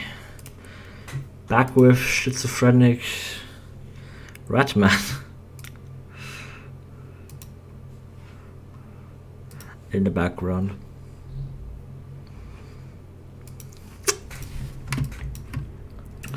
Well, it should be done, shouldn't it? Oh yeah, for replaying it. Ahaha. Nice. Okay, yeah, though before I add that, I just realized I should add... Oh, look at how shiny this is. Ooh. It is a custom material. It's even got an exponent map, so the dirty bits don't have sunlight on it and stuff like that, right? Very, very cool. Source shading can look pretty nice if you learn how to use it in a very sourcey way, right? Like, it doesn't look photorealistic, but it looks like this weird, half-realistic, cartoonish style. So, Yeah, this is just good. There's just no piston on this. So let's add one. First though, I will make this use the invisible material, because then I can actually see the elevator. Might also make it a bit smaller. This is using a Funk Move Linear, by the way. Not a door, not a track, it's just Funk Move Linear.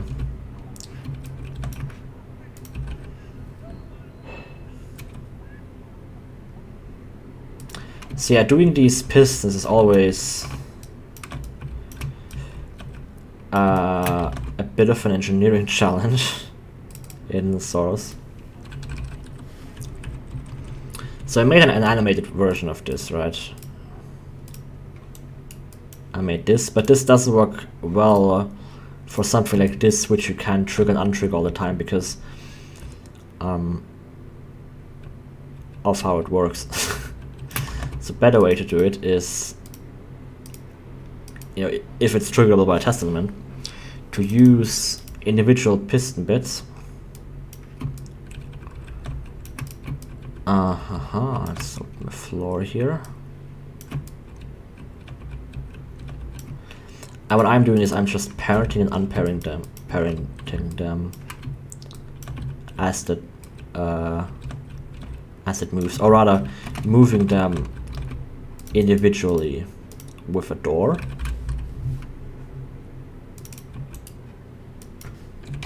That seems to work the best.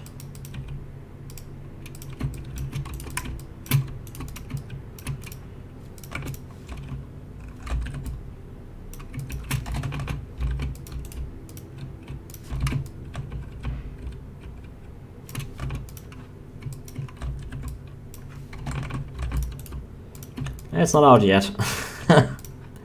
Working on it right now.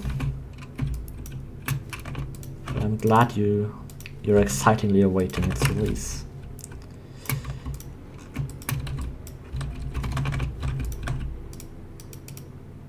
Yeah, this should be fine. Okay.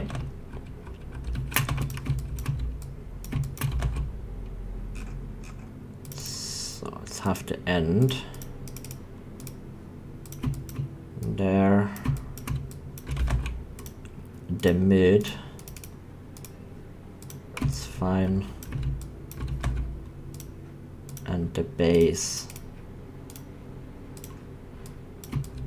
Yeah, there we go. Don't want it to be too far apart because then you don't have any reach with this anymore. One thing I also gotta fix is once to bring, yeah, gotta light up this interior space as well. Once this moves up, you know, there's just this big gap here. So I think I'll just throw in a bit of like grating here. Should be all good. Shouldn't be too much of a problem. But also gotta be careful clipping this off properly, because otherwise when you move up here, right, and you've just got this like ledge, it's easy to get stuck there. So I'm gonna clip it off so it like pushes you back in. Okay. So this is always, I hate doing pistons. I hate it. And I always do it in every map again and again. I don't really have an instance for it, because each case seems to be very different in some way, in some regard. So yeah, how far do we have to move this? We have to move it 256 units. So we need 3 doors. I could use the rail, but I want to do the piston. I want to overcome my fear of pistons.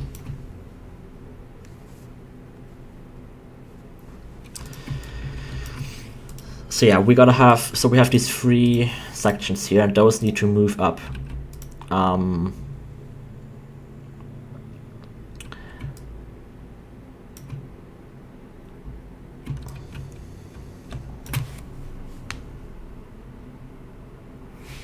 Yeah, so actually,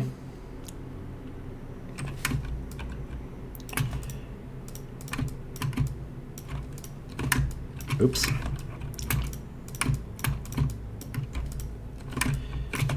Yeah, so we have these. Oh, okay. All worked out in the end.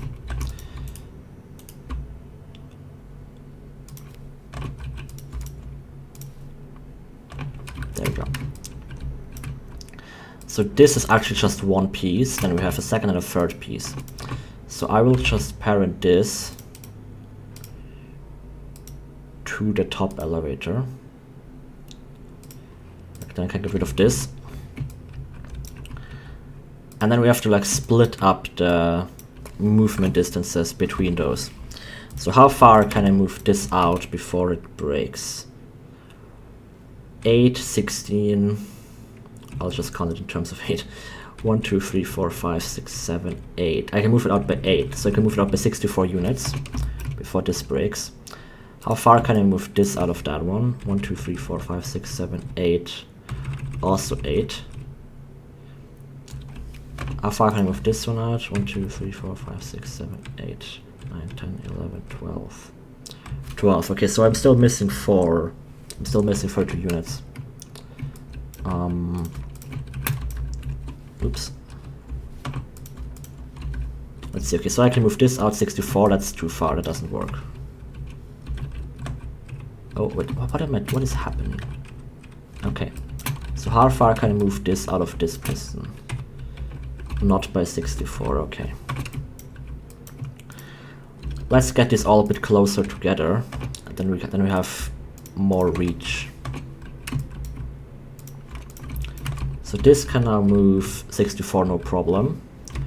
Then this can move 96 no problem. And then this just gotta move 96 more. Okay, so that's working, and that's not a full height. Yeah. There we go. Okay. Oh, I missed the base. Also select those, so I have those as well. There we go. Good. So now this can move by 64 and the others can move by 96.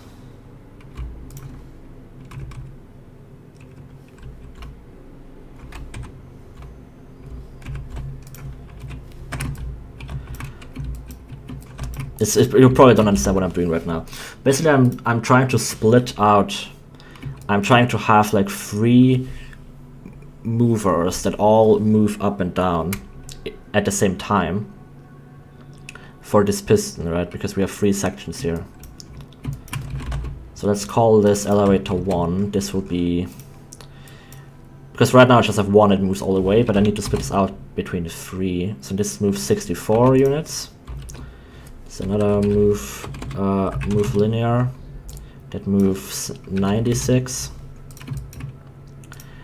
Then we've got another move linear that also moves 96 units.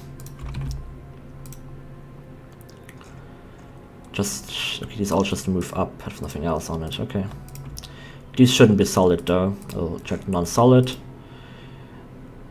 Move direction is up.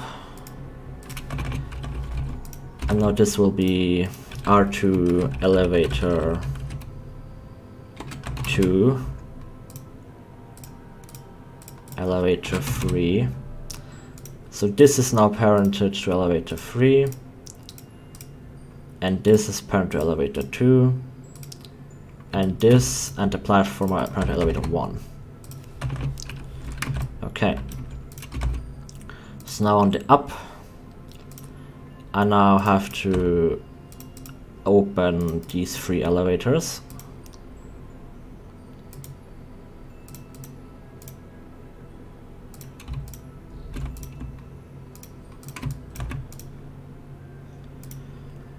And here I want to close them again. So right now they will all move at the same time.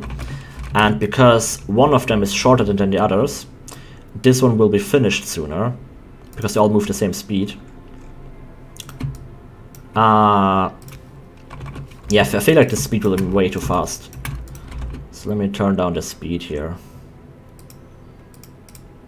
250 something, because that would be 150, so let's make it something even smaller.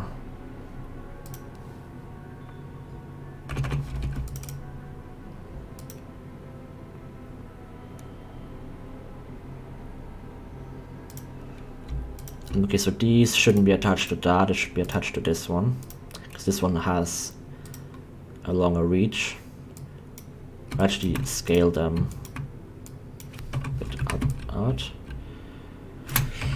Okay, let's see how this works. We also still got to add a grate here, so that when it's up you can't fall down, and something to push out the player when they stand underneath and it moves down.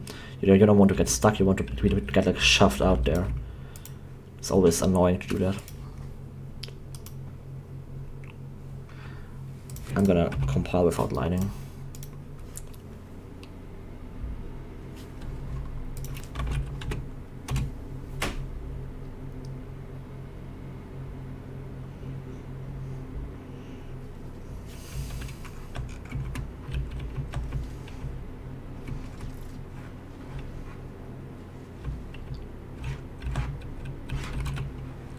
Give the cube.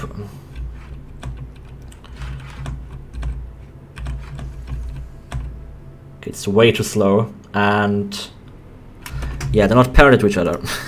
Forgot about that. Yeah, they need to be parallel to each other. So this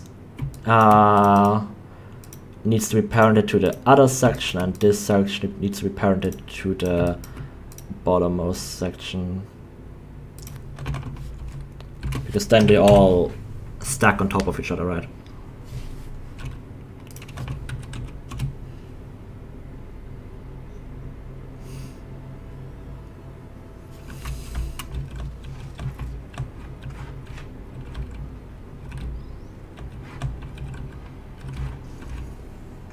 There we go.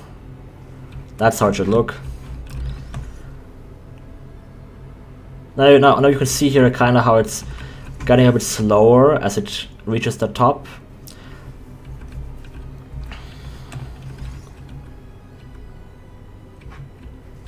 And as it reaches the bottom. I've actually had playtesters note that they kind of like that effect, so I'm not worried about it. So yeah, but now you can just fall down here.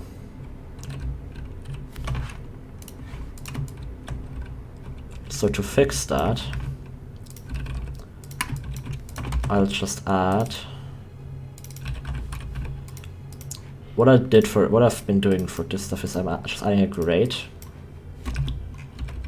Or rather, I moved it very far up, maybe so it doesn't intersect.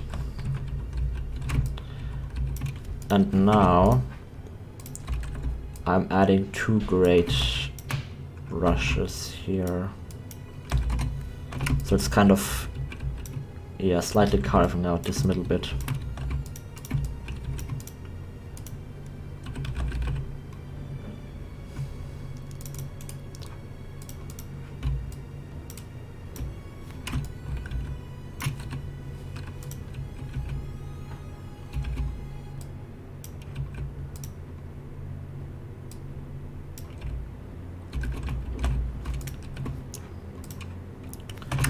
And then, problem is now, the collision is down here. So I will add a grate clip.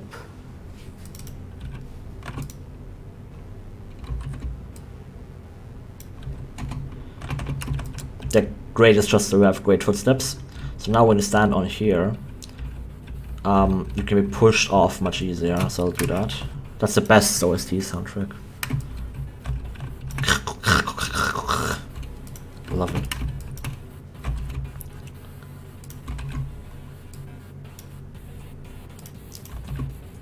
I'll just have it push you out using geometry. Alright, like that.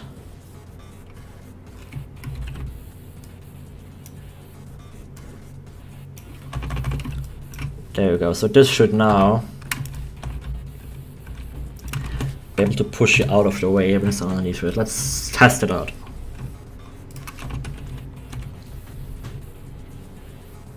Could also use push triggers, but if this works, that's all we need.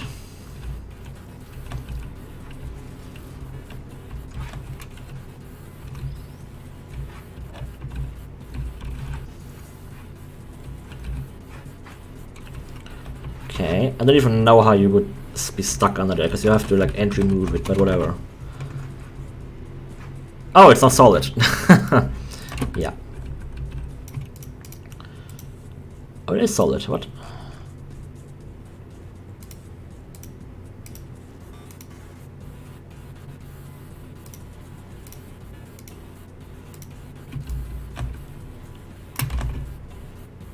Why is it not pushing me down?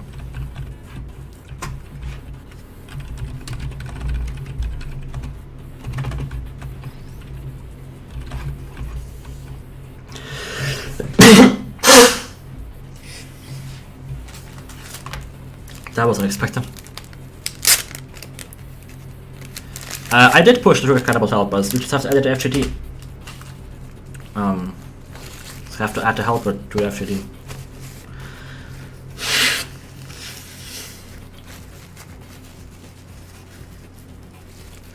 Should probably make a merge request, pull request on the FGT repo.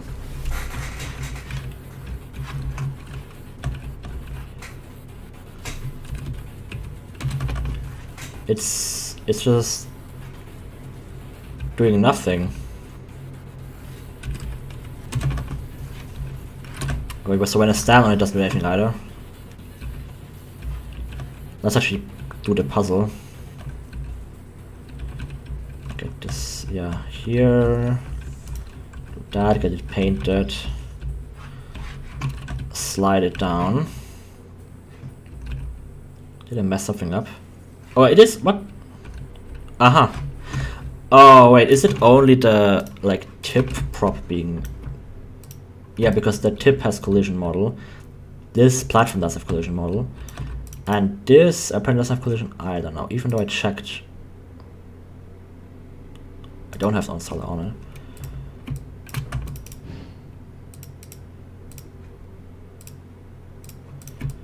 Maybe those are messing it up because parenting stuff like that can be weird, I guess. Let's check again.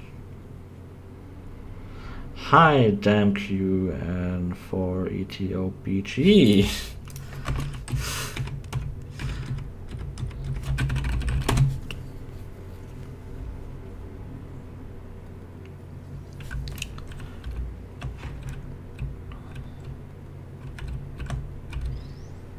Should trigger this.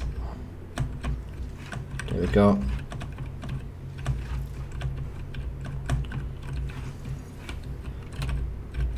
It's still... Okay, you know what? I'm just gonna...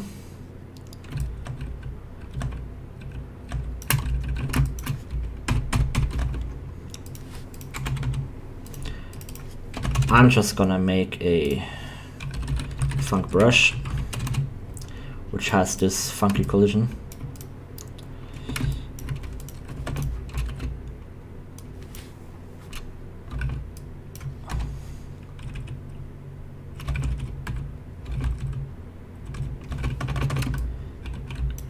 Yeah, whatever. Move it in there, turn it to that, there we go.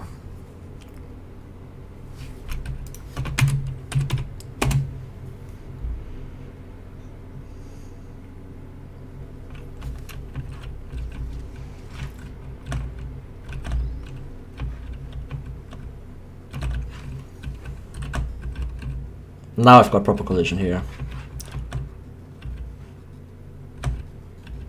I don't know how you're supposed to say your name, so I'm just like spelling out the letters. Okay, so it doesn't really work. Okay.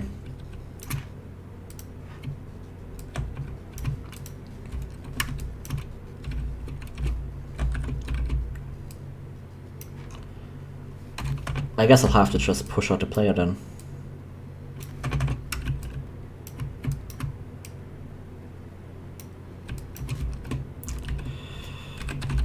Push. Physics, players, whatever, everything. Push them this way with a lot of force.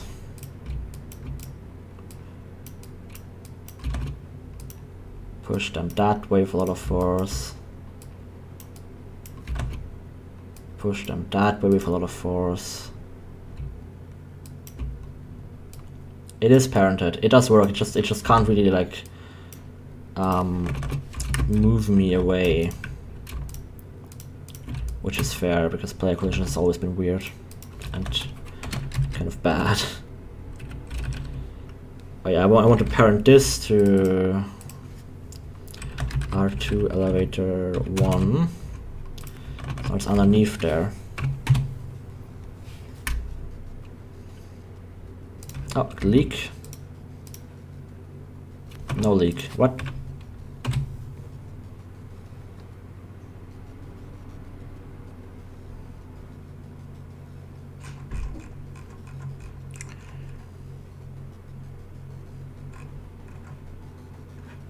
What now?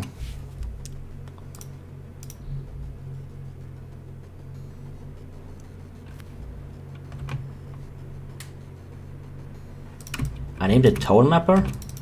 What?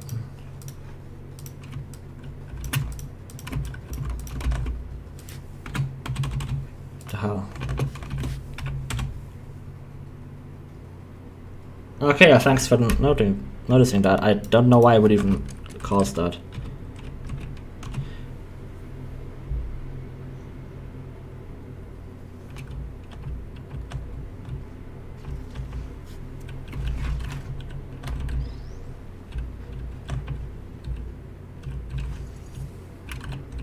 Ooh, that's a very big force, okay. Maybe I should only activate it when it's moving down.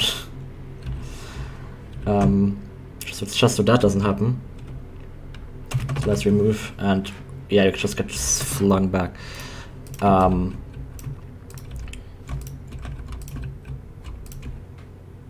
Okay, let's make it a bit smaller. Reduce the force a bunch.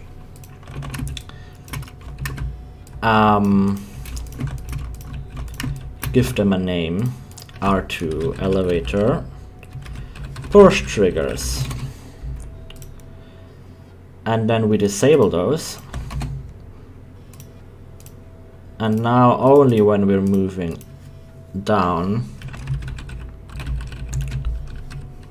do we enable them. And when we're moving up, we disable them.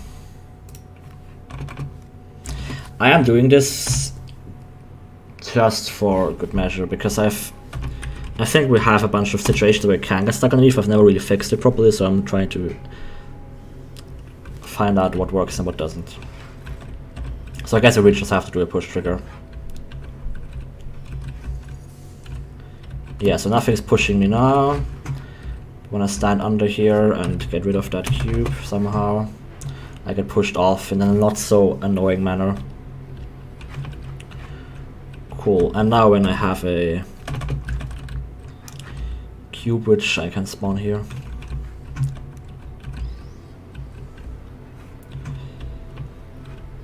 and I like shove it under there somehow.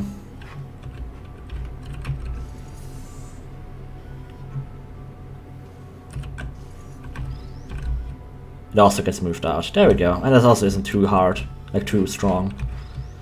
Problem is though, when you're standing here, you will get moved into the wall. So let's change that. Let's change it to move you up. So you're getting shoved this way. Okay, I'm happy with that. That works. That works well. What is this? Better. Cool. So that's that.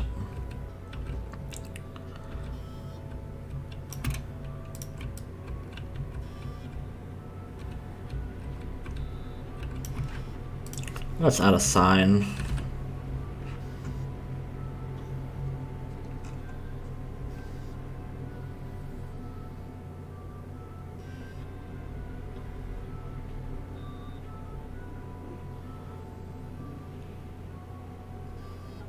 True, I'm just compiling the whole map, I'm just not doing lighting. yeah, put this paint speed thing there. There's also a painting the cube. Yes.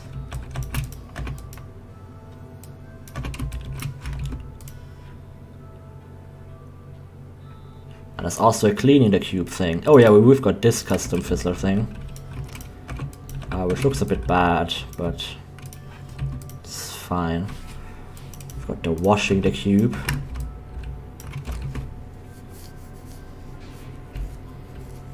Rusty plaster wall and square beam texture. Which one do you use for the framework? Plaster wall. What do you mean? I mean like textures. So we have there's these ceiling textures, which are quite nice. Those are basically just rusted versions of that, like a modern aperture thing there, right? I quite like using those. I don't know why it's called ceiling. You can use it for everything else. Under the platform, the sides. This here is just that metal wall thing. Then there is that framework.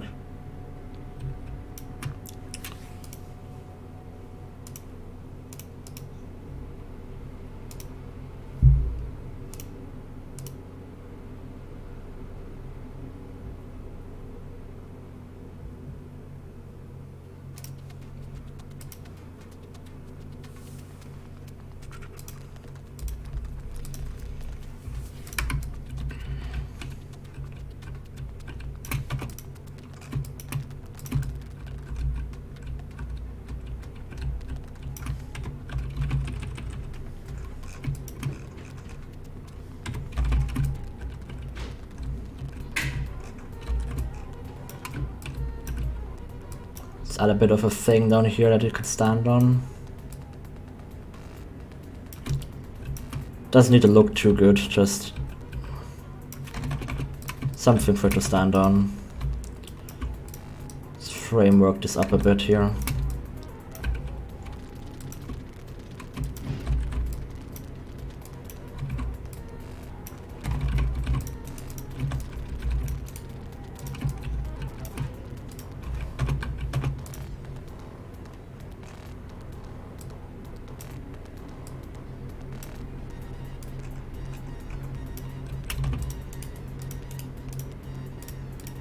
Yeah, I kinda hate it, but also not even gonna look at this.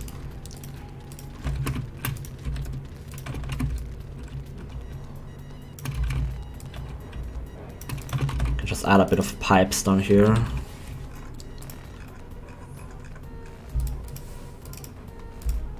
I've got a rusted version. I'm not too proud of this skin, it's just a bit like a few streaks, but working with that UV is kinda awful. And it does the job.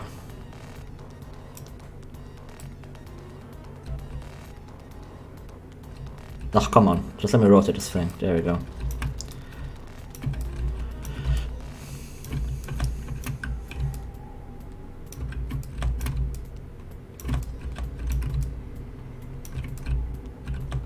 Okay. Yeah, so here we've got the pawn, and then here we'll have this floor like destroyed a bit, you know. So you can see underneath a bit here.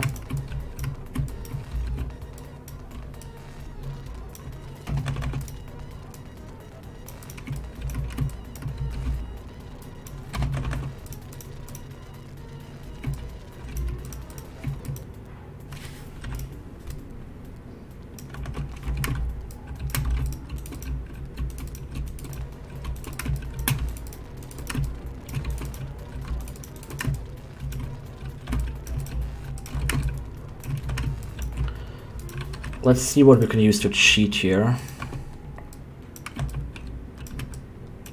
Yeah, I've actually thought about like in my dream map hammer, you know, like just being able to drag the texture in a 3D viewport, and like locking it on 16 unit increase, pixel increase or whatever, and that would be so cool. Destroyed. Do I have a destroyed floor? Wall, dirty, corner, long. What is that? I did not make this. Let's put it up there.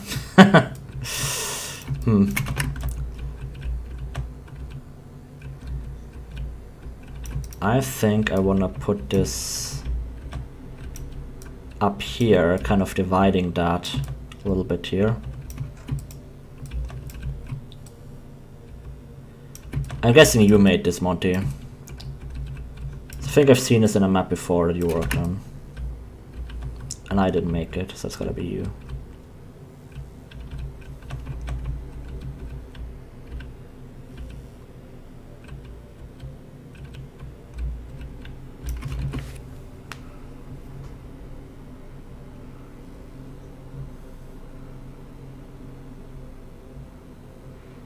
The back panel textures, those, yeah, those are custom. I don't know where we got them from. It probably is.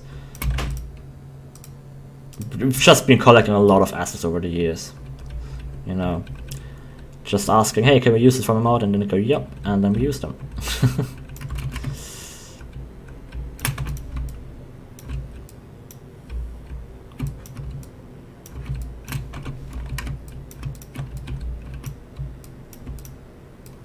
Yeah, because I don't use camel case in my, or Pascal case in my instance names, so I immediately knew it wasn't me. We'll just have to like intersect down here. That's kind of awkward and fun. So I'm just trying to add a few pipes down here that we can look at. You know, when you're walking over here, it's just some stuff. Okay, I think we have something to help us here with the floor. Let's see. Yes.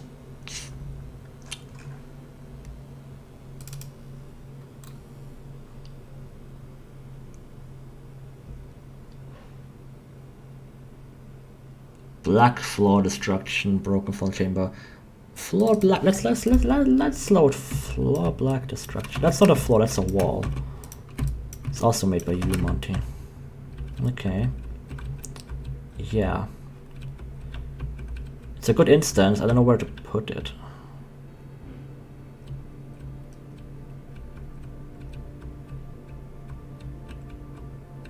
I think I'll just not use this. What else do we have? Fall broken chamber. Nope.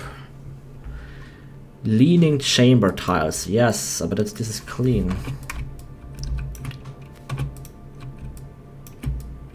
And it's too organized. Let's just put a fuse box somewhere. Down here. Those are always good.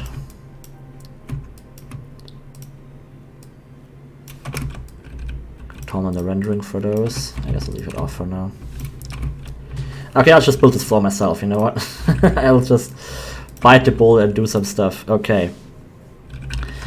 Where do we have? We have some of those. Let's actually put a few of those down here. What if we have one like in the pond here?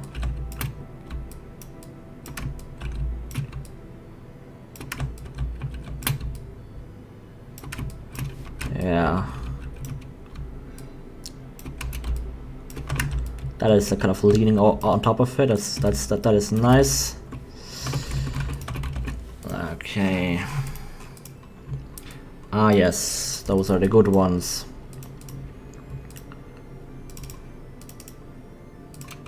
Don't really want to have this to be too like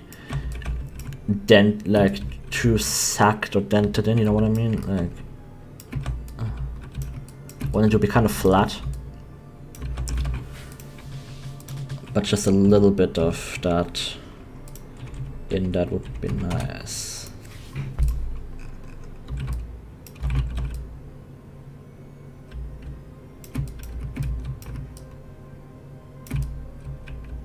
It's a bit too big. I want to have those on the edges. just to block it off a bit, just to have a bit of more of a multi-layered view here. I don't want it to block it off too much, because otherwise what's the point of having that? We've also got some destroyed versions, like those. Yeah, I can throw in that.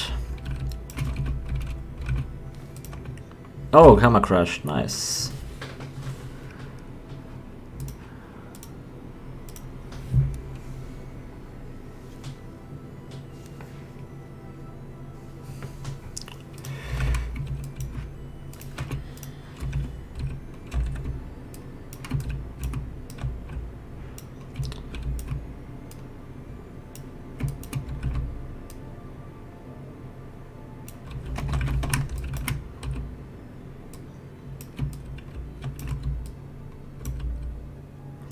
I don't want to have too much like Mel destruction, as Trico calls it. Trico, not Trico. As Monty calls it. I keep saying Trico because he keeps chatting. I'm always reading this name.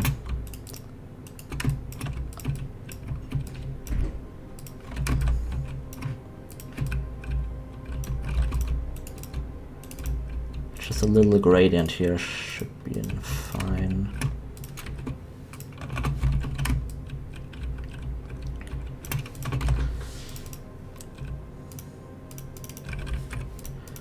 Throw in just like some square beams under here on like a different layer, and they're framed by some brushwork here.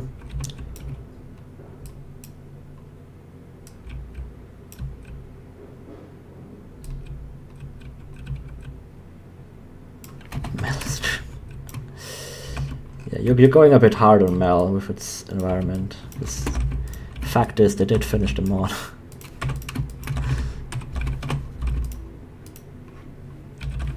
And people liked it, so... But I agree that it's too noisy, you know. It's a lot of work for something that doesn't look nice. That just reads as noise.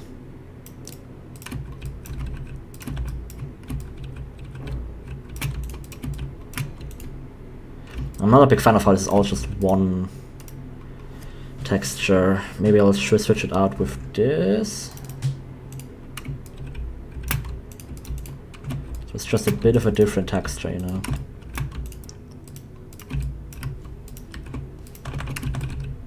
Yeah, there we go. Then I will also add grade down here.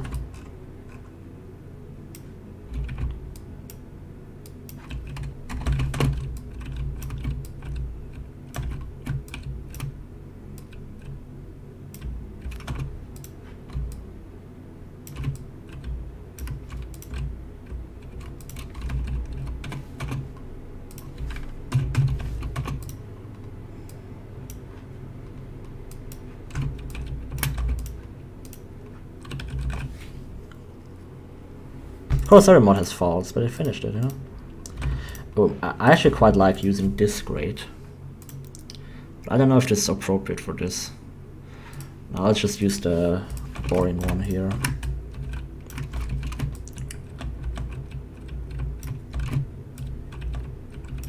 Okay, so let's then put some arm top these.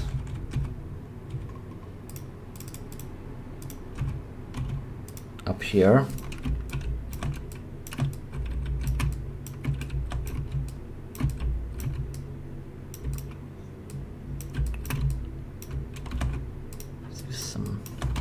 Some off skins.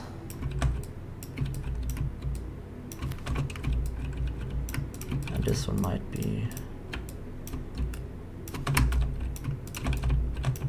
a bit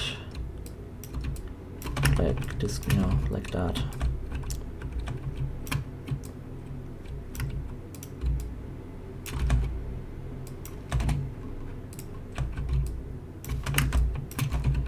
There we go.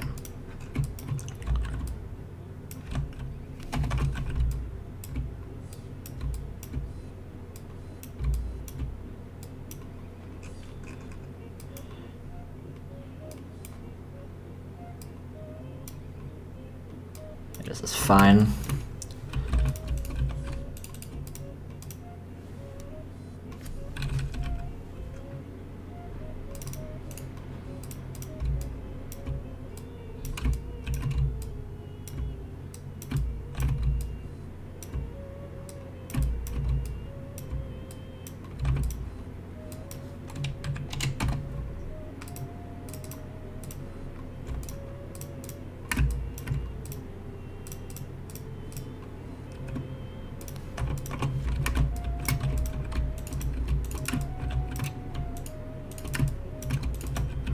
I'm always trying not to spend too much time on this floor destruction stuff, because I used to really care way too much about this stuff back in the day, and it just took me so long for something that's so unimportant. So now I'm kind of trying to split the difference, you know, investing enough time that it looks nice, but also not too much that it's just a waste of time. Okay. It's looking a bit too messy for me, but you know what? Doesn't really matter.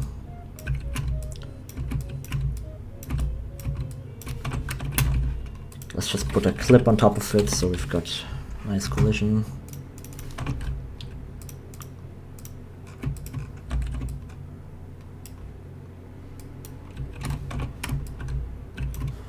Copy paste that.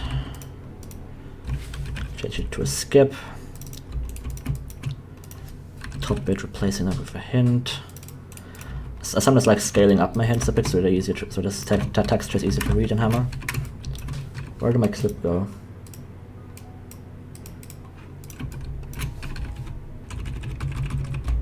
Okay, then I guess it'll do it again.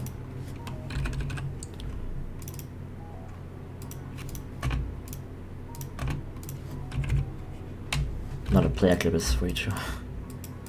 There we go. Yeah.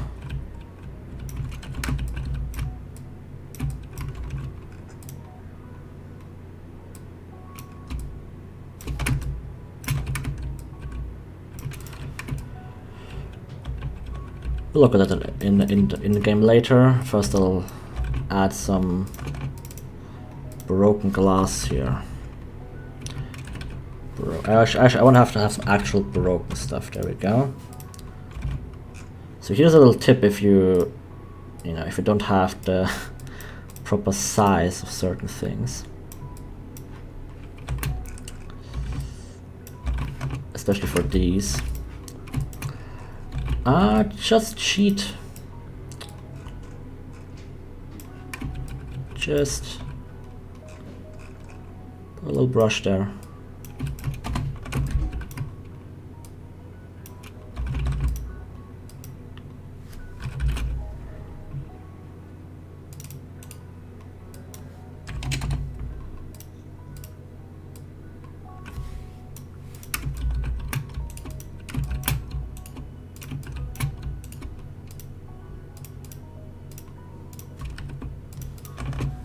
There we go.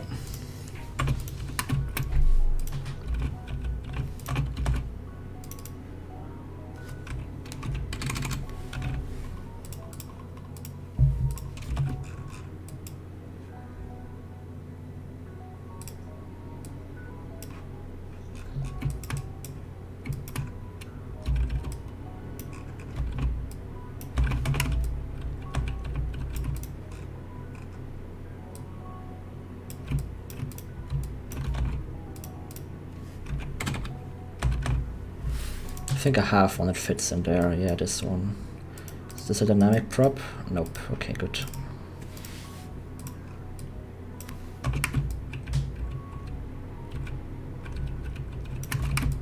Hole. Let's have some broken shards here on the bottom.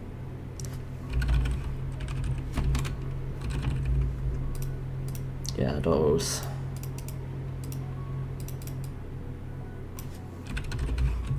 Make those physics props.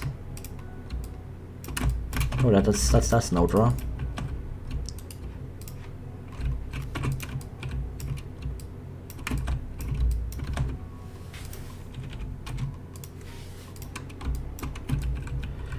And actually, I think a cool thing to do would be to have a shard spawn up there and like fall when you look at it. As if it's like continuing to break, you know?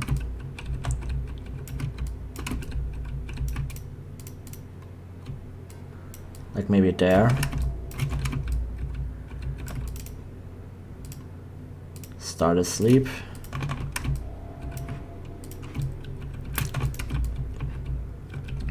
Well, this should be like R2 steel gibbs, glass shard, shard 1, something like that.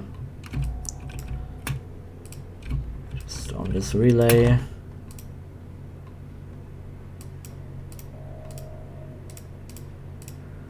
Just wake. Maybe we'll also play a sound, like a little glass crack sound when this falls. Cindy. Glass.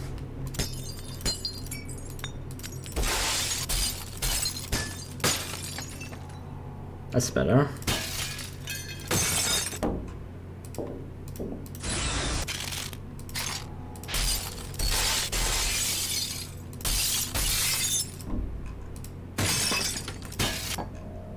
I like the first one.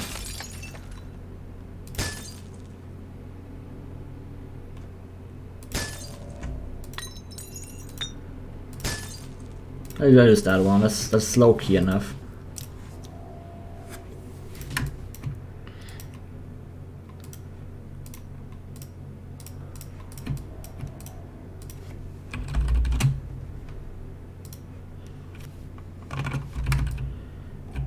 Alright, let's compile that. First, let's add some more foliage to this top section here. I want to use the moss. We've got some moss models, those.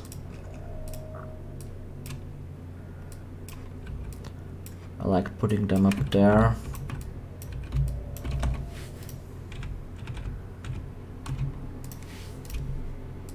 Scale it up so we can see it. Scale it down so we can't see it.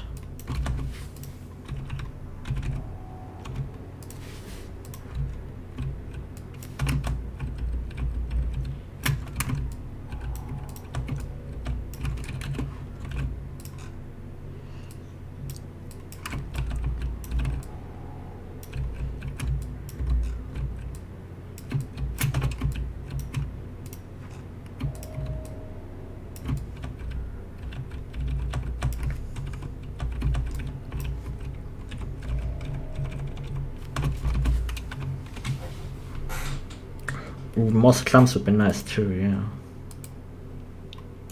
Tree. What if we have a tree growing out of that?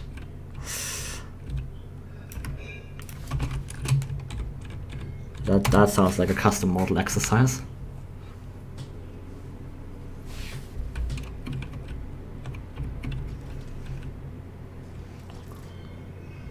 Nice. I should also compile with lighting.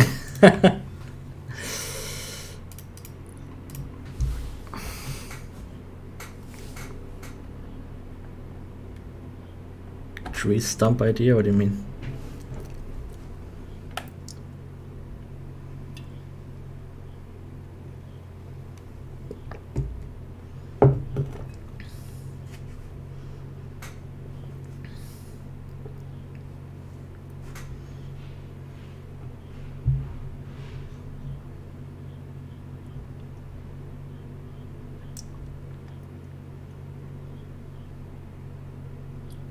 I don't know which map you were talking about, Monty.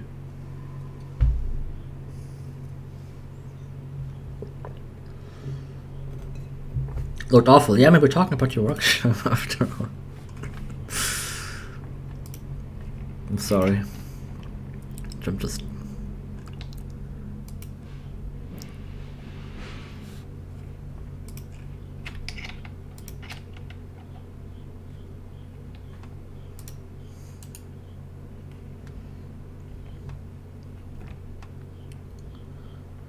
Also for the beginning here, I try to, like, just geometry wise, so I try to make it a bit awkward, like having this bit back. Like we could have just had it at floor level, right?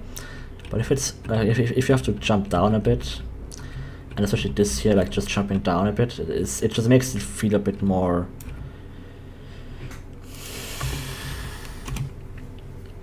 I don't know, just a bit weirder. Portal 1 had so much weird geometry, where you would just like fall randomly at times, just to remind you of how weird of a place Aperture is, right?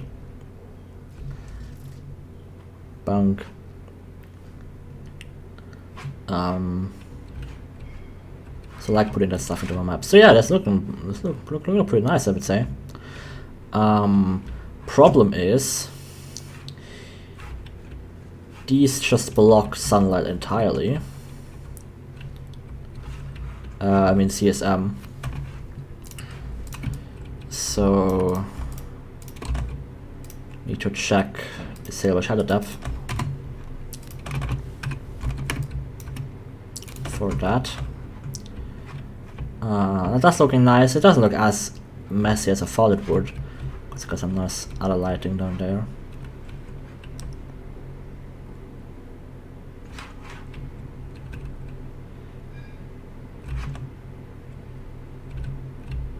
It's a bit annoying.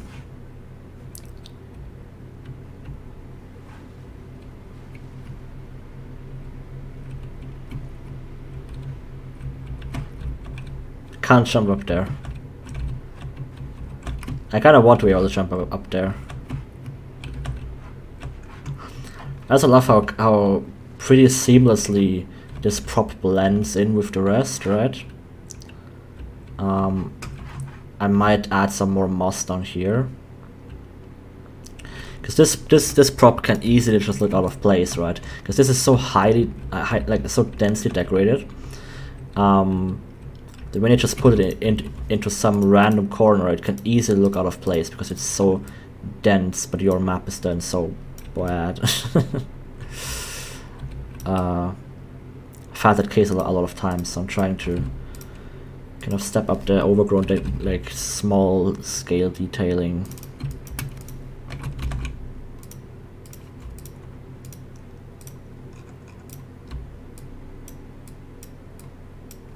Like that. You see now it blends better. Might also target those. Yeah.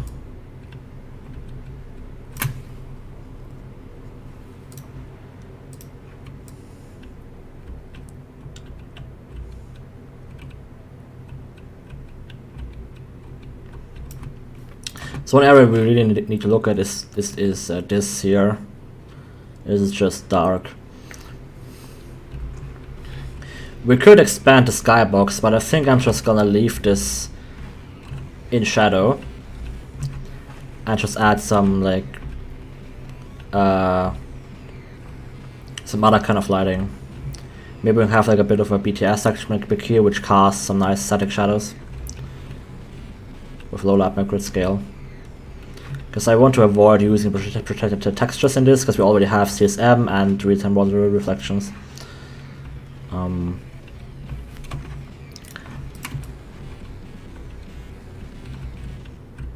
Let's see, we have enough space here, yeah.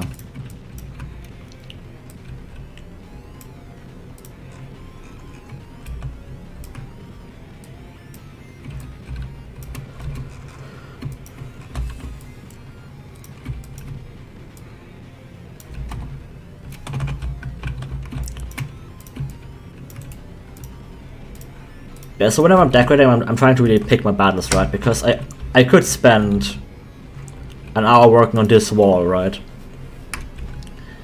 But it doesn't really, like, how much can you notice this, right? I'm much better off, like, decorating this a bit here, because this looks very awful right now. If this is left like that and release, I wouldn't be unhappy, right? I'd rather spend time decorating this side than this random wall here. You know, you don't need every corner of the map to be the best thing ever. Just pick the ones that players see the most, and invest your time decorating where the player actually notices it.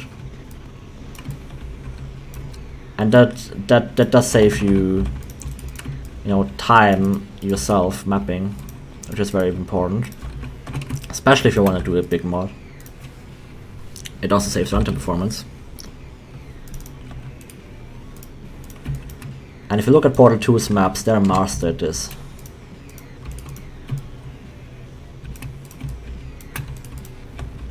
They really only like invest time decorating where it matters.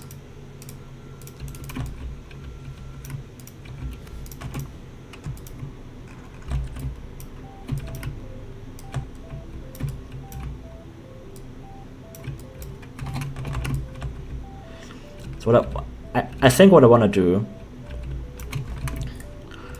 I want to do something elaborate here, where we have an observation room that's connected with a catwalk, and you can see it all here, right? So we can see the interior and exterior of the observation room. I write off this one.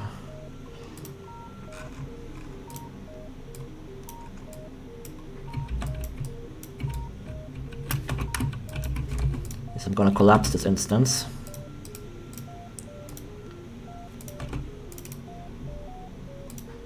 Change that to be dirty.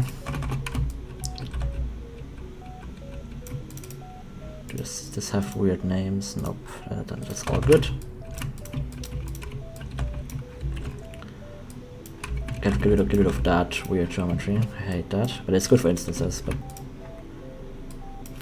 whenever I collapse them, I always get rid of it. Okay. And now I want to have this door connected. I think I'll move the door to the right a bit.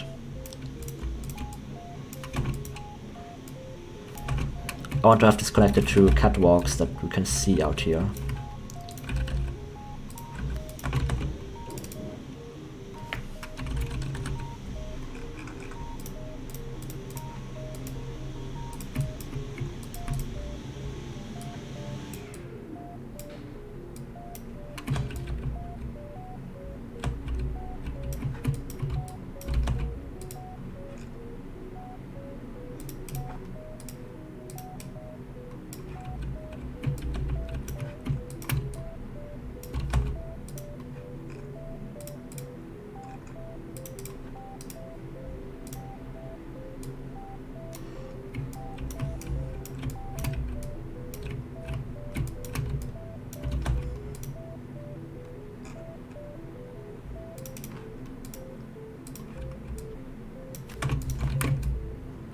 Like that, you know?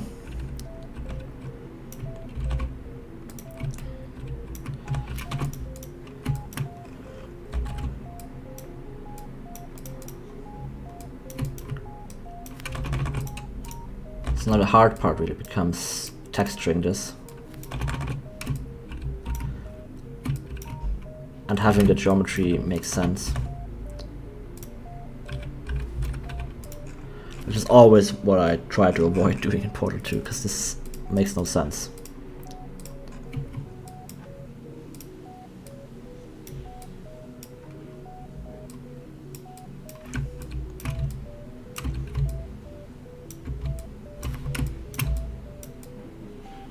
Right, because so the issue is we've got all of this like exterior weirdness here, and we just want this to be a clean box.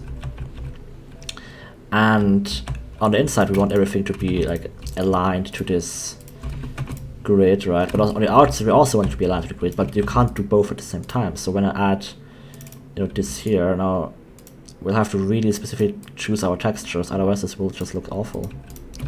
So if I try to put a like this here, you'll see this all cut up now. Yeah, actually in this case it works pretty well still, but here I can't really do that. I mean, how big is that? 40 units, yeah. Yeah, this is where you just have to kind of like move your way through it, right? So for this I could like add a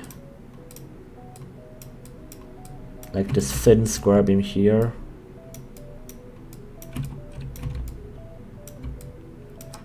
and then just add some sort of like beam here that would go from top to bottom, just to hide that weird texture seam. Now this could be some metal texture. Let's use this one.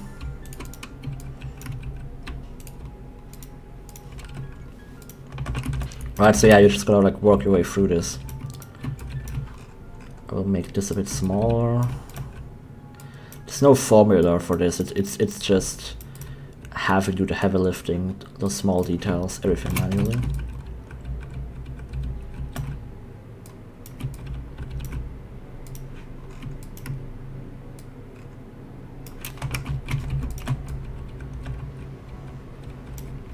Yeah, now here it's getting annoying again. Right.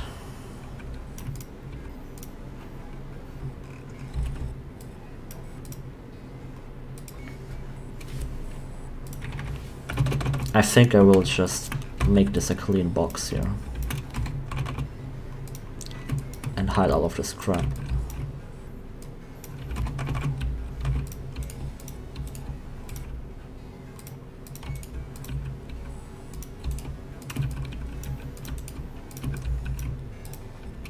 It's working better than I thought.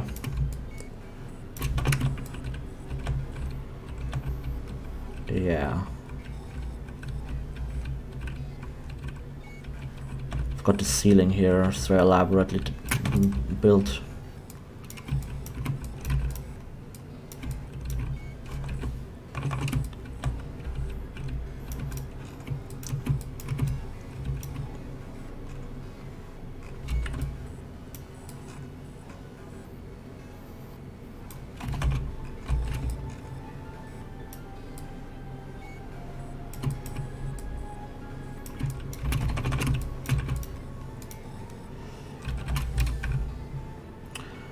I'm gonna use that sheath panel texture here. It's so far away I can see it really.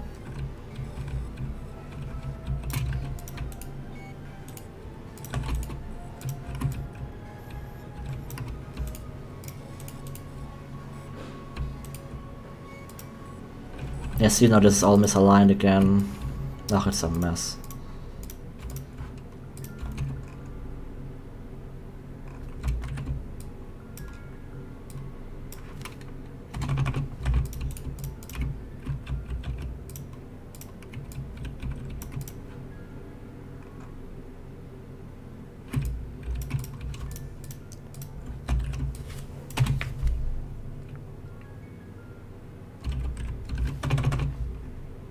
I will get rid of this door and a proper one.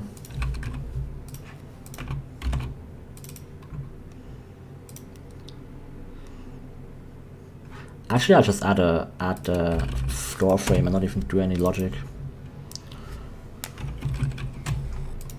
Yeah, just add this one. Something I noticed, especially while playing Half of Alex, is you don't need a door everywhere. You can just have a frame. And actually having doors literally everywhere is really annoying.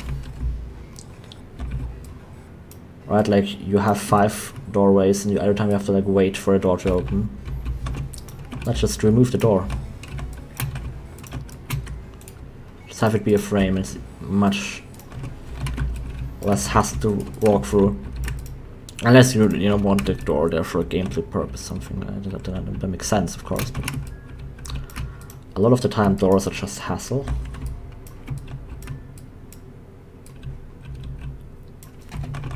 If they open and close automatically like Portal 2 doors, then it's, you just walk right straight through them.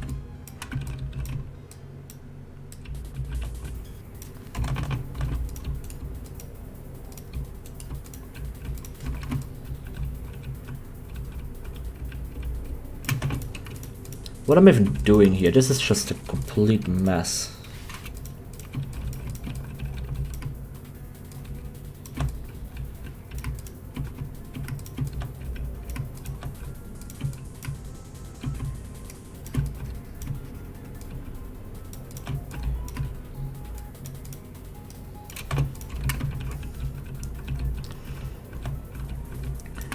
Kind of just procrastinating dealing with the top section here.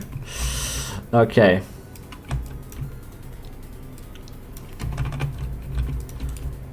Let's look at it. It's horrible. Okay, now what? I'll just add this here. Yeah. It's bad.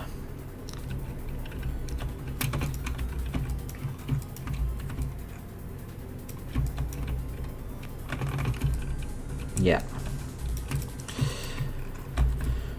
So now we've got another bad situation here. Look at the alignments of the textures here.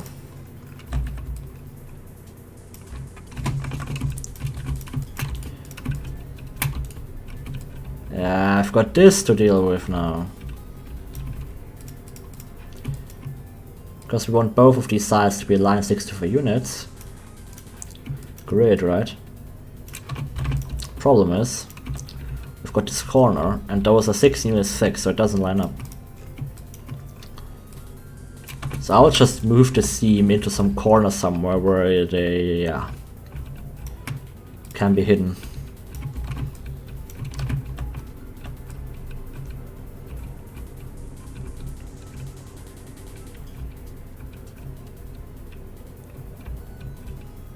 Yeah. I don't really wanted to do too much detailing here. I kind of set myself up a big project here. I think I will just try blocking off as much as possible. Like splitting this up a bit, like that. I want a nice, like, light source to shine in here. And cast some cool shadows, so I'm gonna add some, truss. That.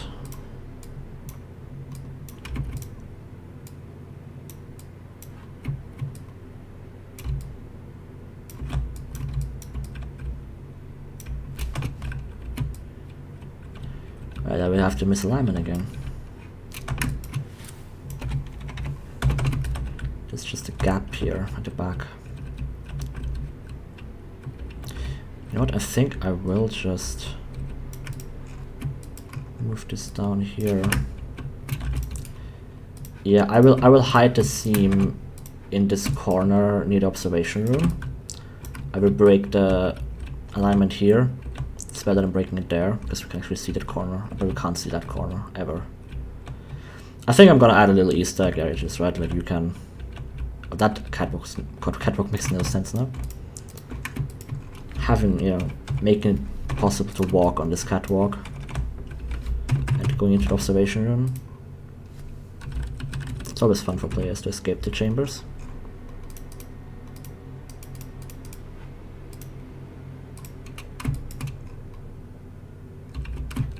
What's the alignment on this now? Okay. It's 8 units misaligned. Luckily I've got something to pad out those 8 units.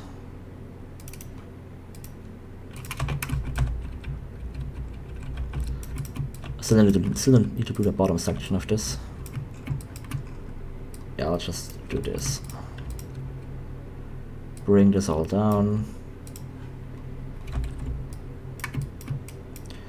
I really hate doing the exteriors of observation rooms, especially if you can go inside. It's just always bad.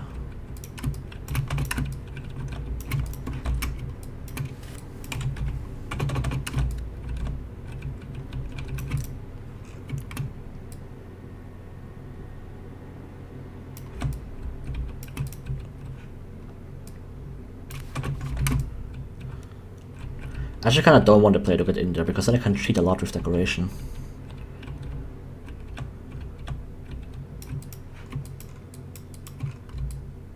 I just don't have to do it, basically. Yeah, so maybe later, if you want to expand this, sure, but right now it's just gonna be a nice thing to look at.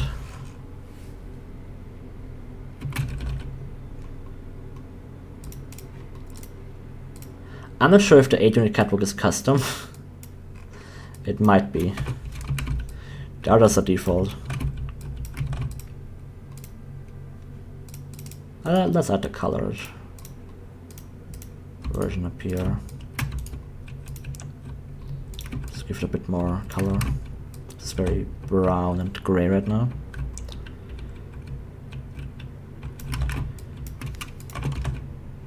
Okay, let's add a where are those? Those. Yes.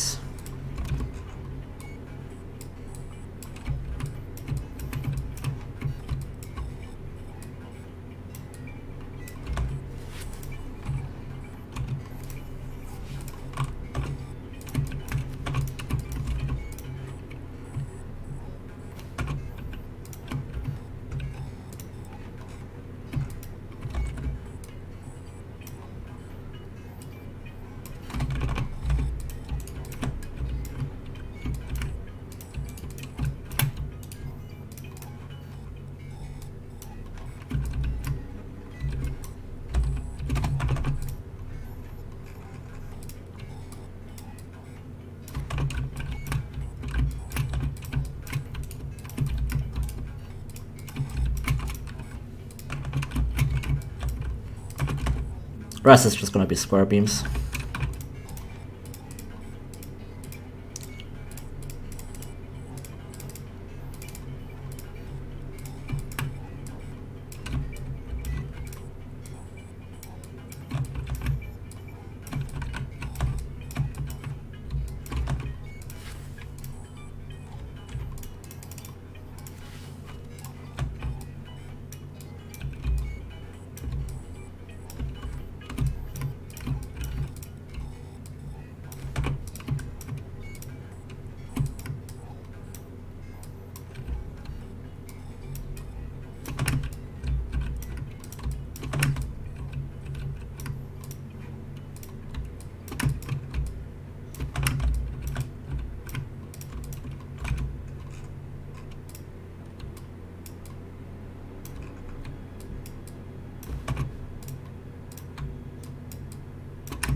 Okay, sure.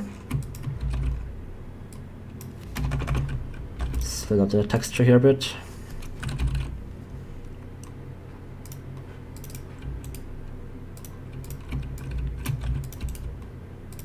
To vary a bit more. Okay. I kinda wanna wrap up the background here a bit. So that's gotta be... I want to compile this. So let's seal it in. Just getting it all done.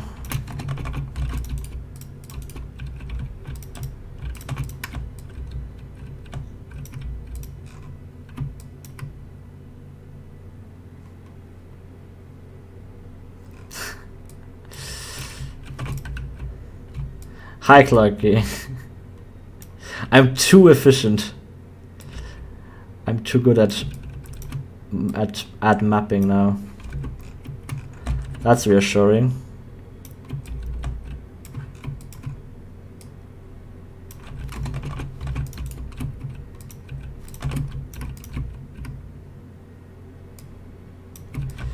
Yeah, I've just become a very lazy mapper, you know. I try not to do everything at once. I try to cut corners where possible. I've just learned a lot about where you can cut corners. Right? Like, there's a difference between not caring and knowing when it doesn't matter.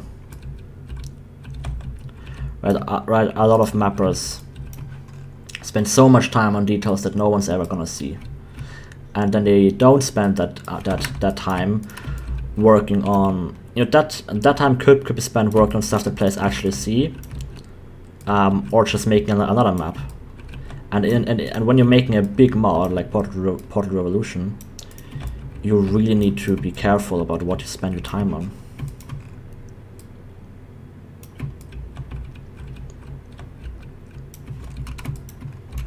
Because you can't do everything, so you've gotta choose what you're fine with to be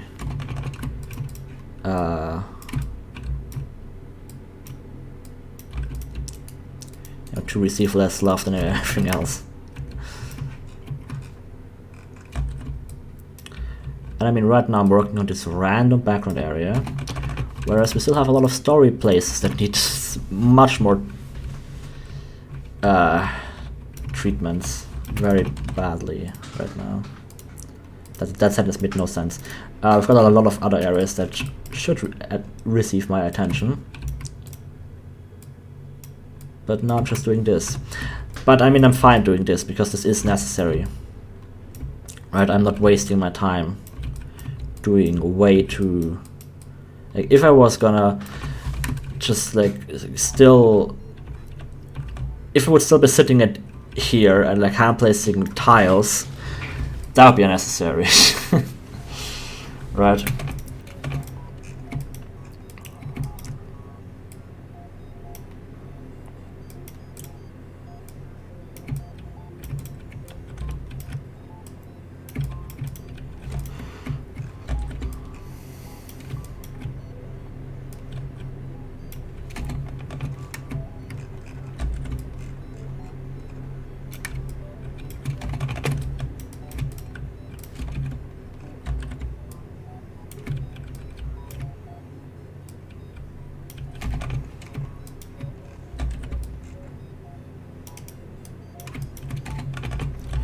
I'm gonna put this down here. You shouldn't be able to see it that much, but I'll just in case.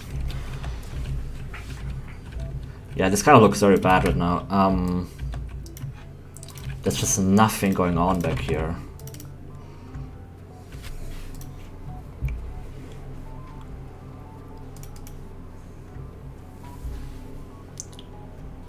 We have something I could put back here. I don't want to put the BTS wall module there. Maybe I can put a little fan back there.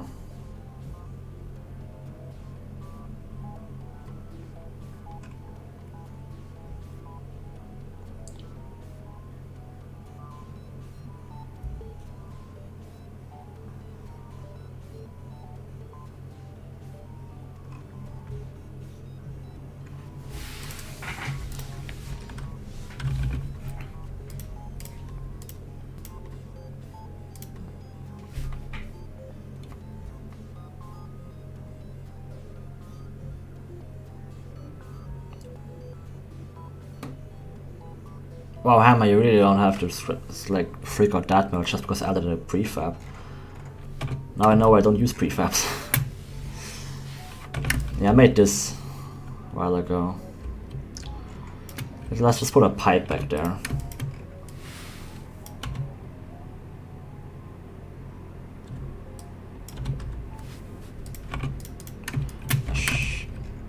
I could just replace it with an instance probably.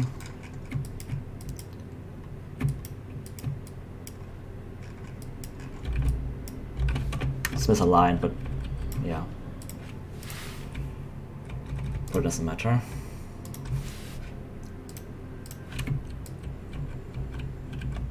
Yeah, that does the trick, there we go. I should have a mute button for this stuff. Go in a sneeze. Okay. Let's add some cables to the pipe.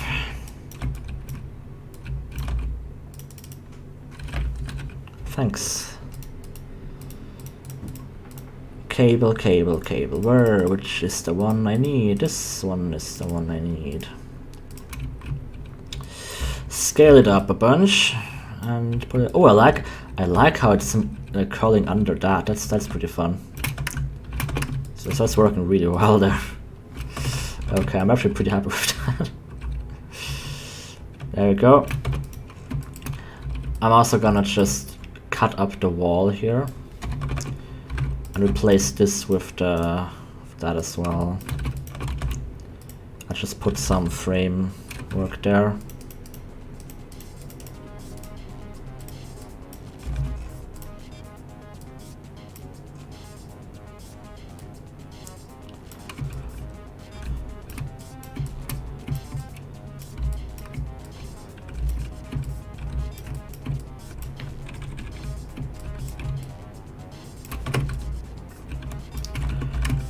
we go. Yeah, I would add one more like triple wall pipe back here.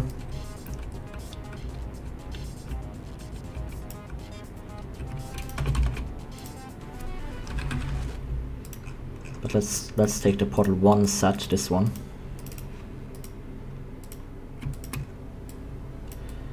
And have it just like sit on top of that entire wall, and we have like a second wall.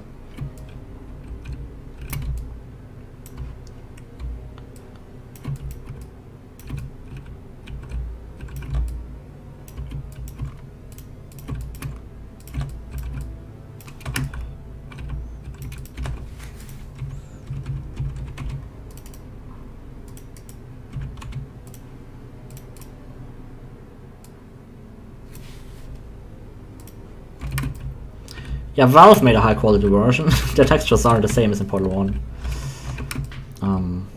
But I know what you mean, I don't know. There we go, now I'm just gonna put a little frame around that, so this is kind of like, you know, sticking out a bit.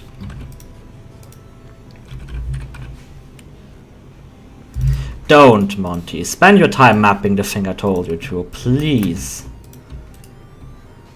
Yes. Good that you come to your senses. That map requires your attention much more than these wall pipes. There we go. I might also replace the background wall here with this one. Yeah, look at that. That's already better. Okay. Before I compile, I'm just gonna throw in a tile stuff down here. There you go.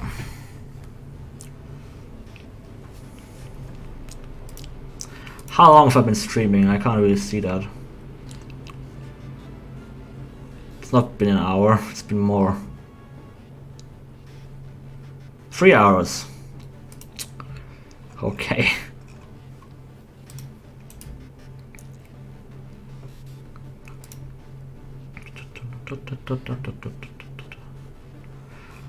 Portal OST is so good.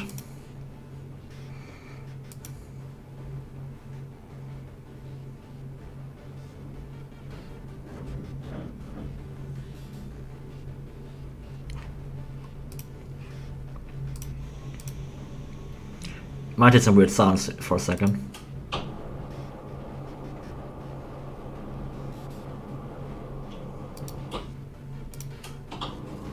It's just me closing the blinds.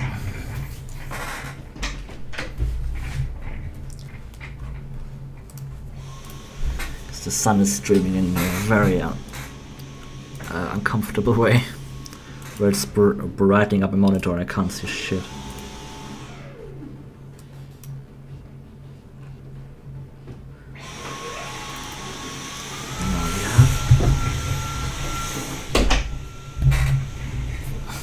Yeah, so the pawn texture still uses the flow map from a different map.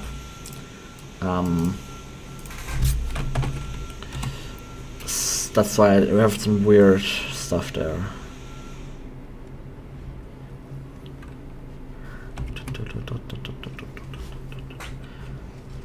Look at that.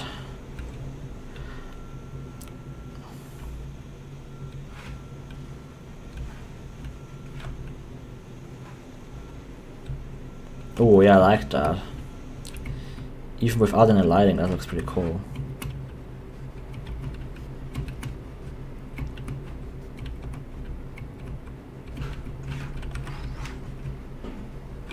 I really like the contrast of the very dark interior, right? And then the very bright exterior. Oh, that's annoying.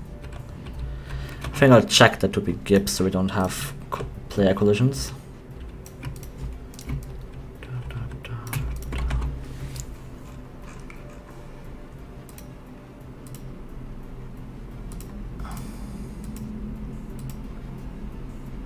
Where do I make it a gib?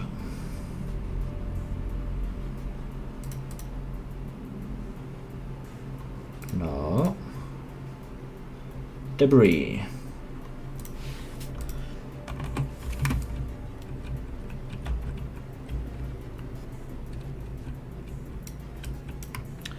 I think I'll just get rid of the flow map.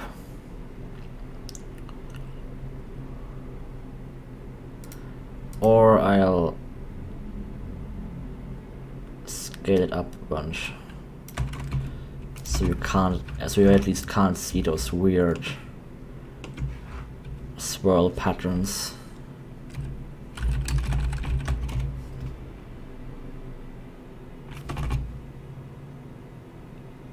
It's very grid-like.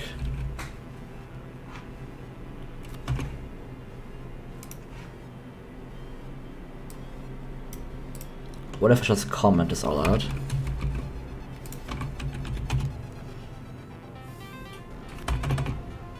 Ooh, now it's just glass, holy shit. Doesn't flow at all, okay.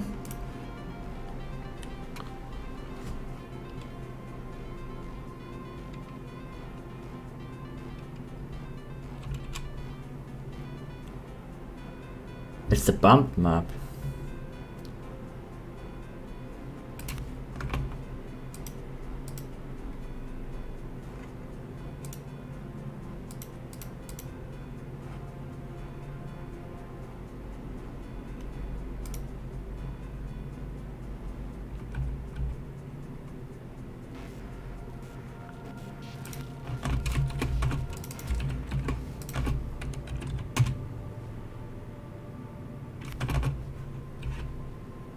It's also looking blocky.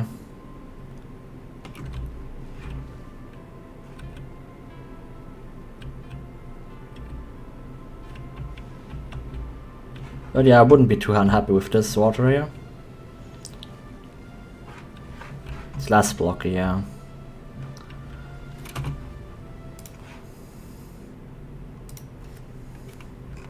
Might scale it up even more.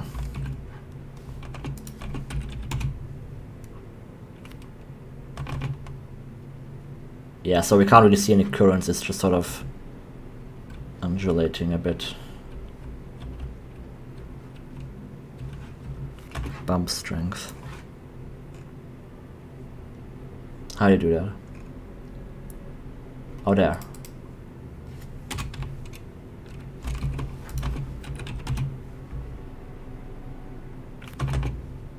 Yeah, now it's very calm.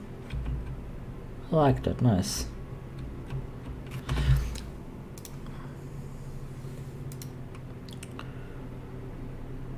Max reflectors, let's turn that up a bit. Does it even do anything? I think I've just been adding some stuff to that without even... Because the thing is, if you turn it up too high, you don't get any flow anymore. I actually quite like that. Yeah, now it's very displaced.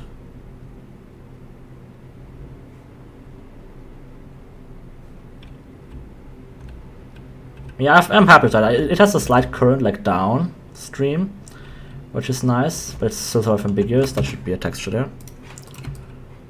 Is there nothing? There's something there. What? Thick gravy. Maybe the fog is a bit too strong.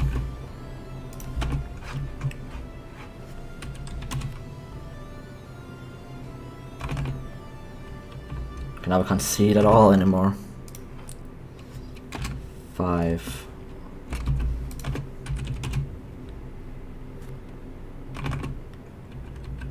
Let's turn it back to 4. Point something. Fog start 0.5. There we go. Should we try changing the color a bit? Speed of the flow.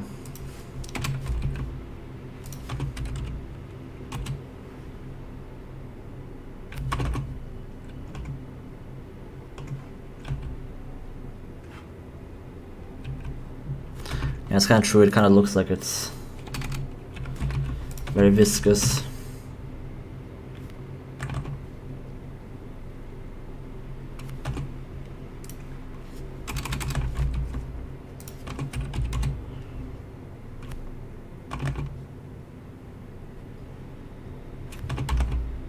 Ten.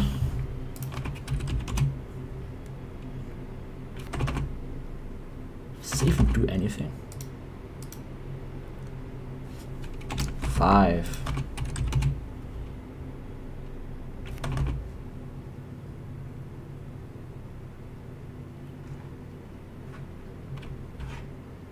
Now it's way too quick.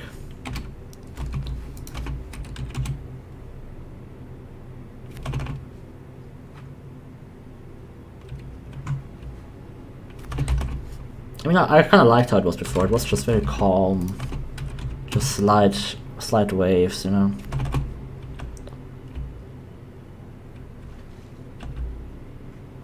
Yeah, I think this works for me. This isn't good enough. You can always keep tweaking it, but this is good enough. I actually pushed commit this stuff.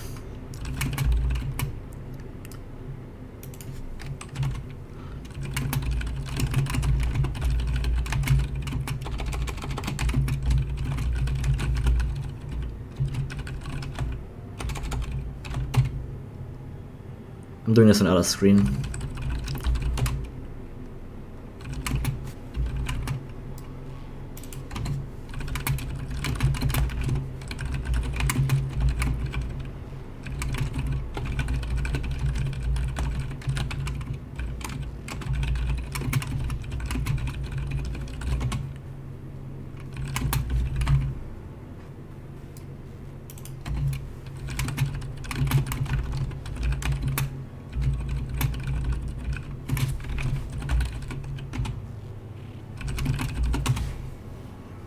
Okay, I'm just gonna push it all real quick, just for backup purposes.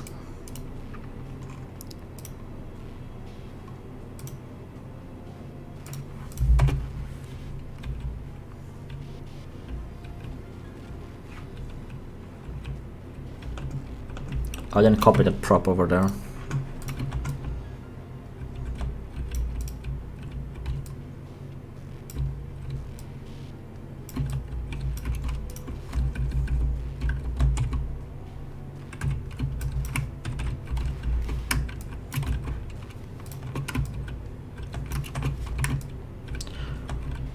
Cool, let's actually add some lights to this though. I kind of like that it's dark and we only have some less like little like twinkles, but it's also not hurting to have some proper lights in there, or at least in the interior. I think the exterior this could be a bit darker, maybe with just a little single spotlight, a streaming in light, but we should have some lights there.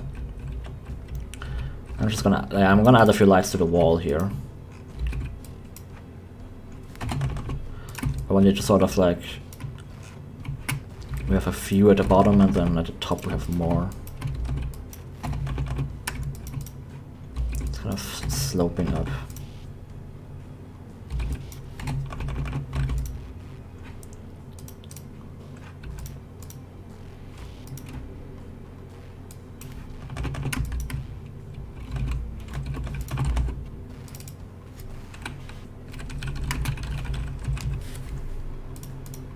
I'll make this cool and on the interior. I also want to have some broken ones, because we have a broken, or at least an offline version.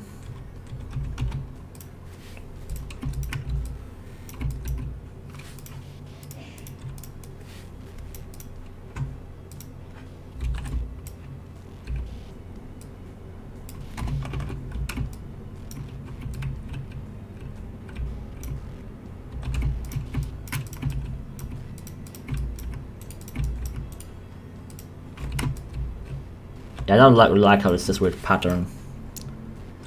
I think I might just have one broken, yeah.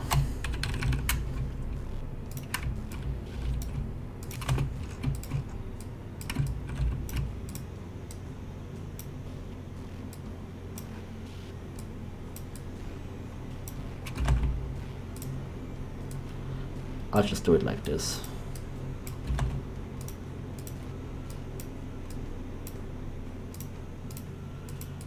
Put this on like 25 or something. Turn this up really far and then this very far down.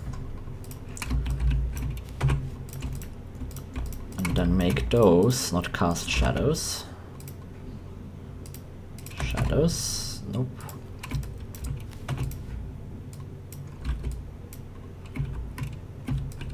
I will just copy them down here.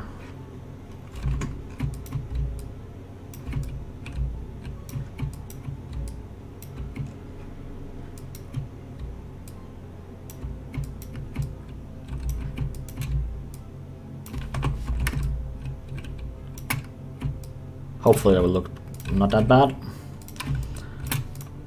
Just for kicks, I'm gonna add a little detail instance here.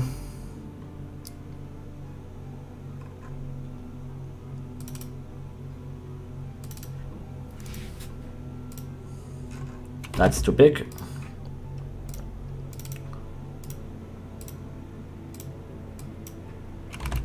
Too big. Small enough.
Now I'm just quiet and not talking. Yeah, that's what concentration is.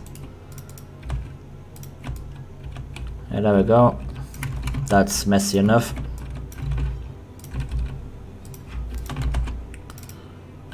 Some destruction. Oh, that was quite.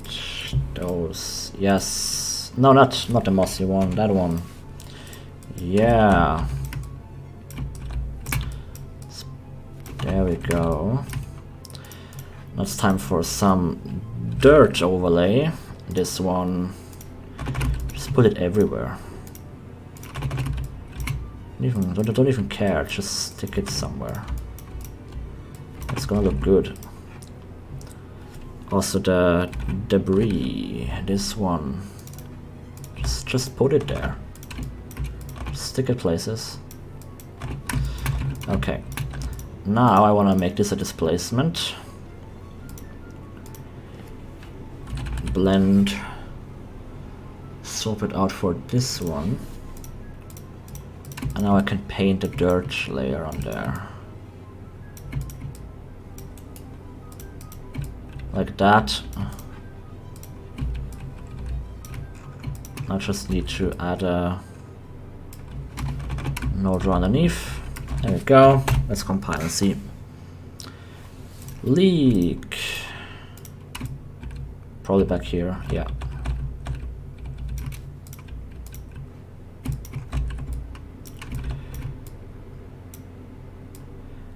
I'm quite excited about, once I move to another engine from my future games. Source is like the most laborious and like you have to do everything by hand engine ever. So once I actually move to something, I imagine I will be so quick. Alright.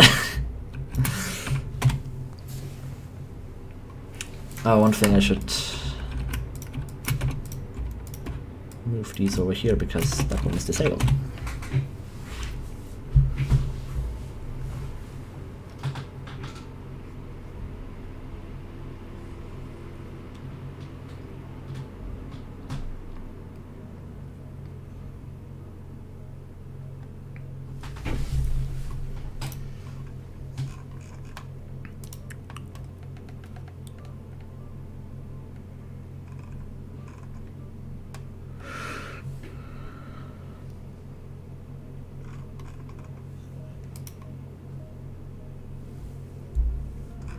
I'm kind of hungry for pizza now.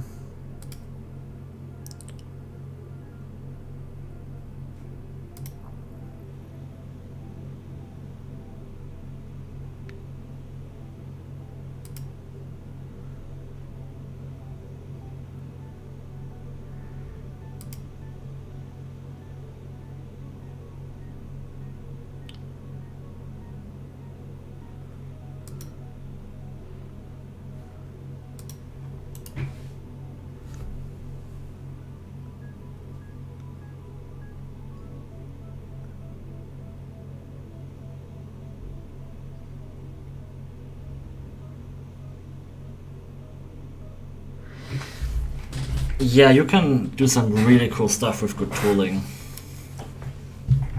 Thing is always just that tooling takes a lot of time to develop, alright? And when you're working on a game, once in the late stages of a game, right, you don't really want to add too much new tooling to it. You just want to get it out there. So you have to do that in the starting phases, but in the starting phases you don't know what your assets are, what the game's gonna look like, and you would rather focus on actually getting in the gameplay than, oh yeah, that's a nice crash. When the displacement count is different, it just crashes.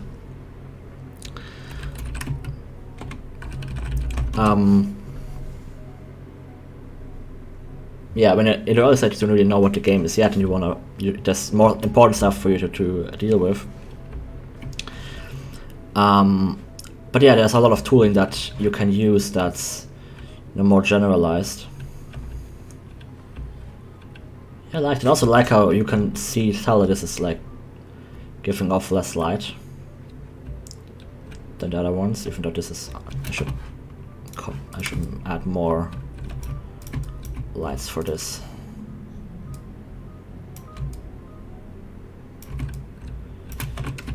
Once I make my next game, I really want to focus on some, on actually getting the tech there, making the tooling properly generalized, so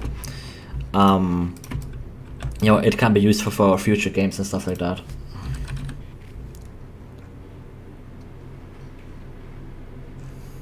It's very easy to just make the tools for the game, and then it's much more efficient because you don't have to deal with a lot of edge cases. But if you can make it generalized, it's also a good thing.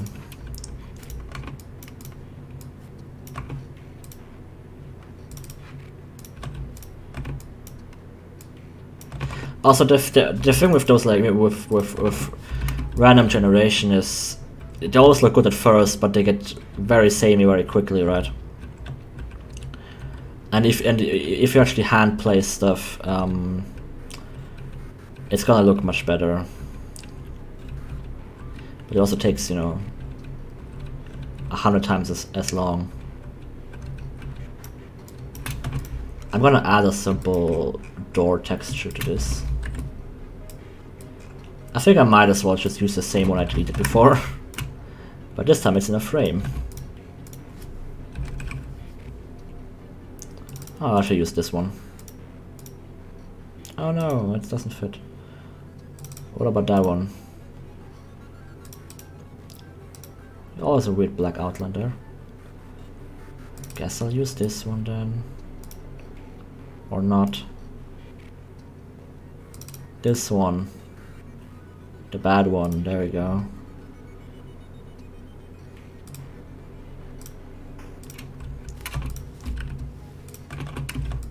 Hi Skella. Skelly. I'll replace this with the mossy white tiles we have.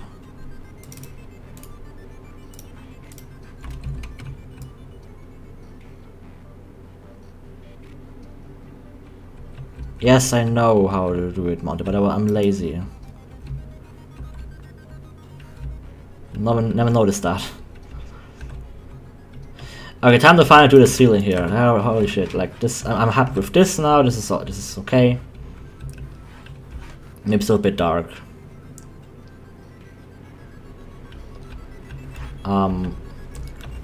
But let's do the ceiling here. Or at least do a little bit. Just so when you look up, it isn't just nothing there. Sealing is the easiest part. We just need to use some of these and we're done. There we go.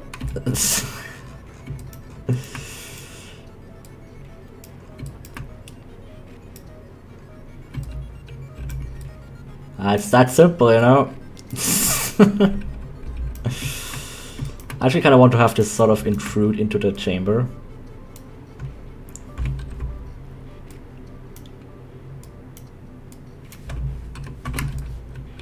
Like hanging in there, that is kind of nice.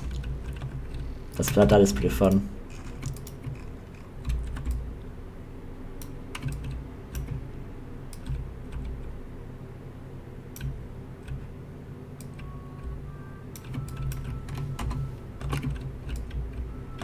I'm good, Scully. I hope you too. There's very few things for me that are more fun than just sitting down and work on the mod. Like for real. This is what I do to relax.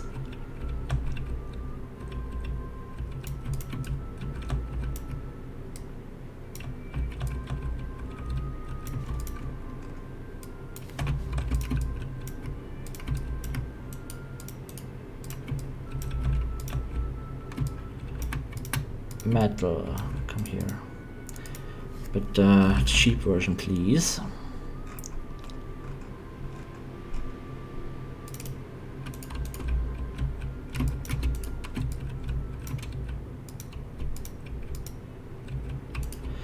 I don't always listen to Portal music while I work, but I do in the stream because it's copyright friendly.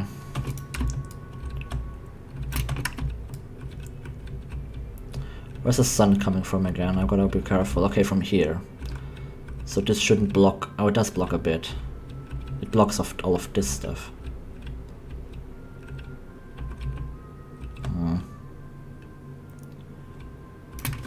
Let's see how it looks.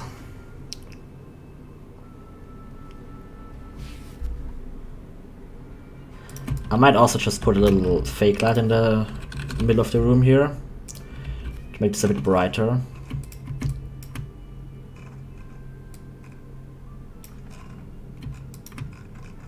And by fake light I always mean lights that like don't have a plausible light source, so that's just kind of in the middle of the room, just to brighten up a bit. Let's set it to like 40, constant a bit higher. And let's make sure to remove it after compile so we don't get dynamic lights on there.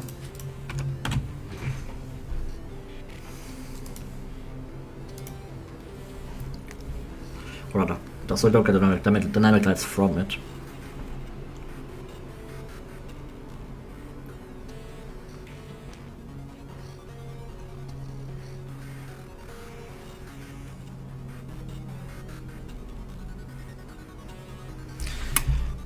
Yeah, so in a room like this, I could work much more on this, but I'm happy to move you know, to the next area.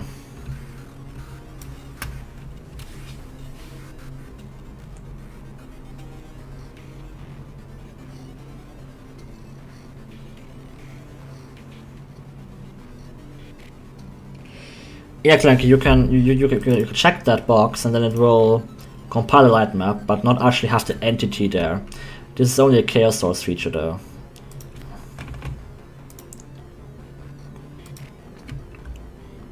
So since we've been having that, I've been trying to add that flag to all of our fake lights. It was a big issue because, you know, we added Fong to our plants. You can see the Fong, especially there. Problem is, when you've got like a light next to it, it will also cast Fong from that, and that didn't look too great. And you know, if you have like fake lights in the middle of the room, it would like have Fong light attached to those fake lights, and that doesn't make sense. So it looked very bad. So I had to just remove the fake lights, and now with the flag, I can actually just have them be removed on compile. Then we won't have Fong highlights, but we still have the room lit up, which is perfect.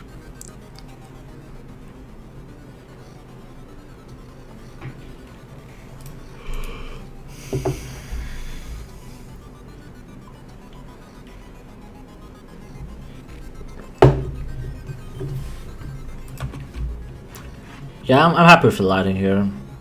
The decoration, of course, isn't on point yet, but the lighting is working out really well. So we've just got a lot of I've just got all of these shadow casting bits up there.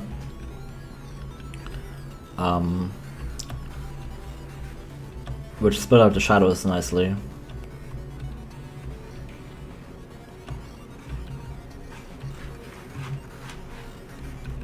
Does this not cast dynamic shadows?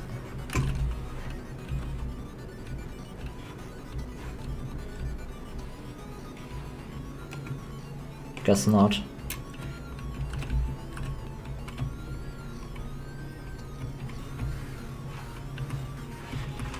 Portal 2 had mushrooms as well.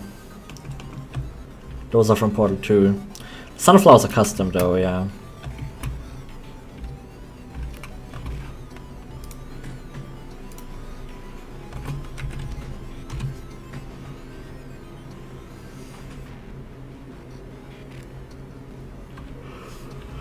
I just don't think Portal 2 used up mushrooms too much.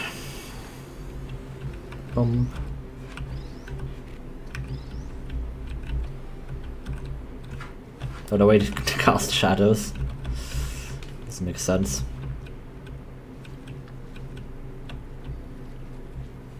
Yeah, there we go, now it's much brighter, you see. Just slightly more visible here. But we don't have weird lights on the props anymore.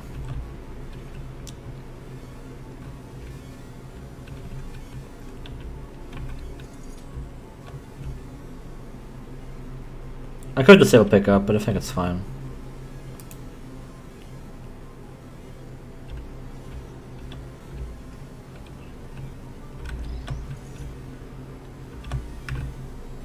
Oh, I gotta clip this off for physics objects too.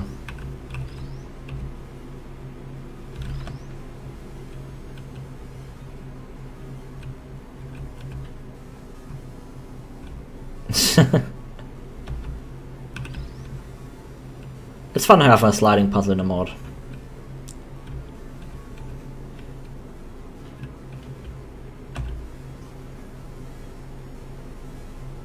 Oh yeah, so I gotta add the grade here. Also, one thing to note is if you wanna do the same thing, here I have a physics motion thing that like pins the cube to the button a bit better, because otherwise it would just slide off again. Just a little cheating there to get it stay on there. I also kind of like how once you move up, like you've got this intense bright sunlight. It's actually kind of making my eyes hurt.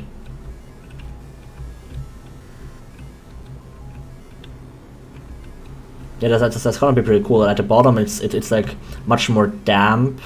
Still a lot of sunlight, but a lot of like foliage, and at the top it's so much like hotter. It's a little foliage, but like more sunlight because it's further up. I like that. I wanted to add the frame here. I'll just do it a really cheap way. I'll just add this frame here.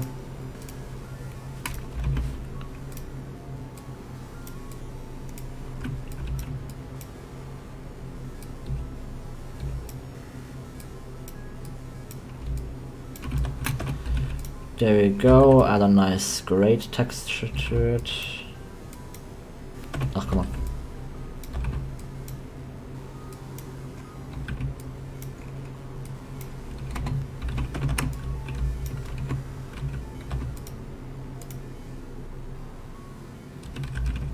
Yeah, I feel like that style has become pretty popular with those videos are published. A lot of people are talking about it on Portal Illusion Discord servers and in general. People are very excited about that like transitionary era. Yeah, in Portal Revolution we don't have like old aperture at all. I just feel like there are enough mods that focus on that solely, you know. And while I love that part of the game, yeah, I just want to focus on the modern aperture aspects of it. But we do have a part that plays in between modern and old aperture, right? It shows the transitional period, which I find very cool. So I'm just gonna add a little frame around this. Kind of hold it in place so it's more than just a single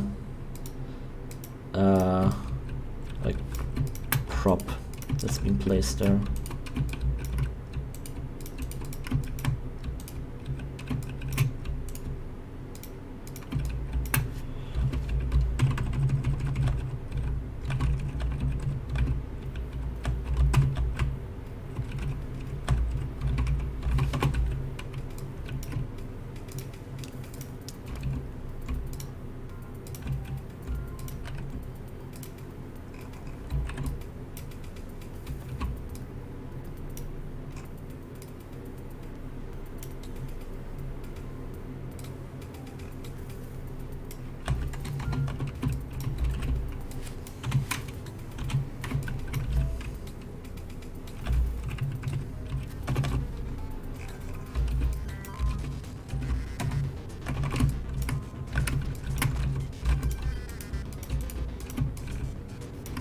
Oh, that is stretchy, holy. Okay. That's better.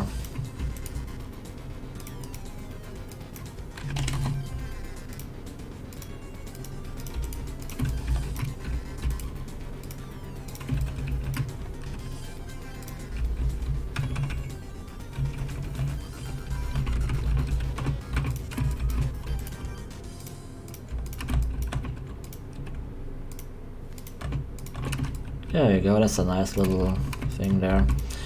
I'm gonna add a clip under it, so we actually get scrubbed away. If that's a word. There we go, just so when you're under here you kind of like, whoop. Hope that works.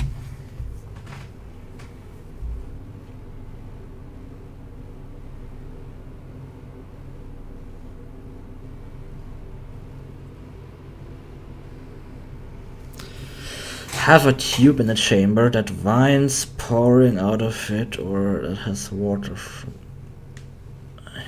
If you want to model that, go at it.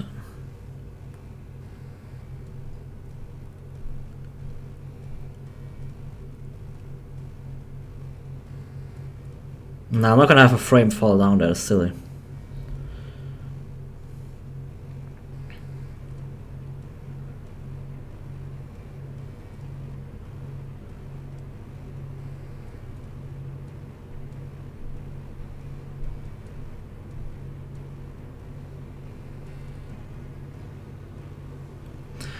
I think I'm gonna stop the stream after 4 hours of streaming, which is in 20 minutes.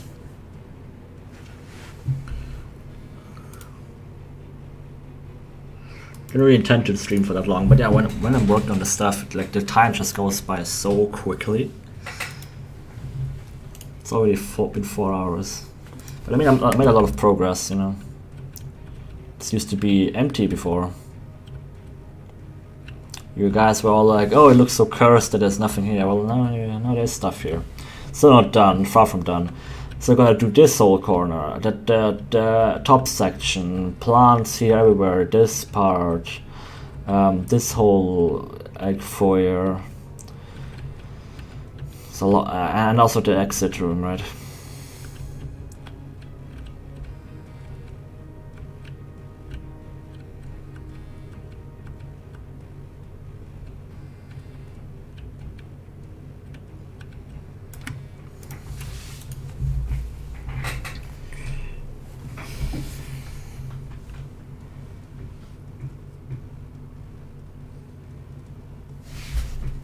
That button.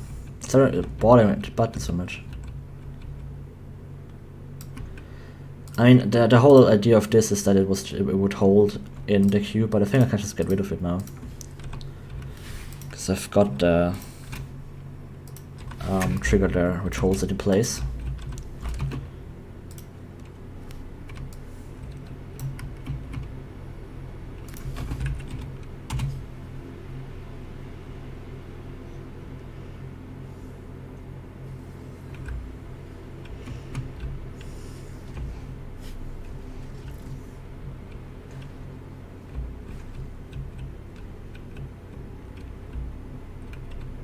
Okay, so it kind of like stops sunlight here. That is okay.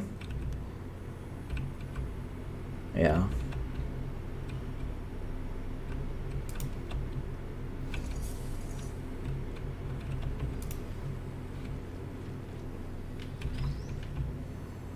noise.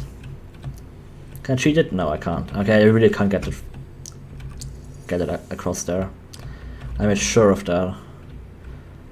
Look, it's clipping through there.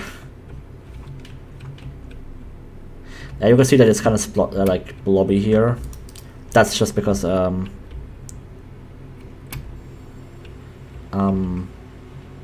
gotta compile it with final setting for it to really clean up this noise.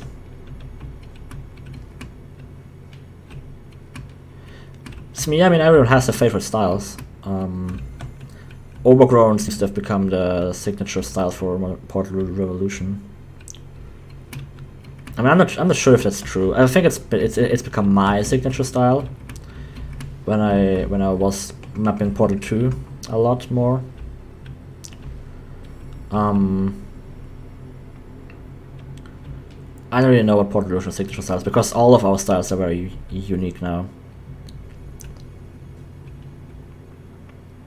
It's all got a unique aspect about it.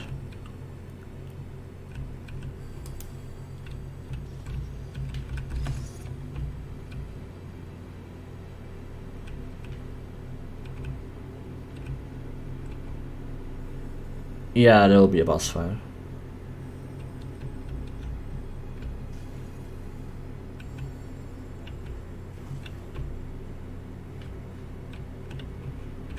Let's check if it actually like if that clip there works at all, or if we need to put a clip there, a push trigger. I mean, yeah, it doesn't work. I thought it could maybe scrape me away, like just push me away, but it doesn't.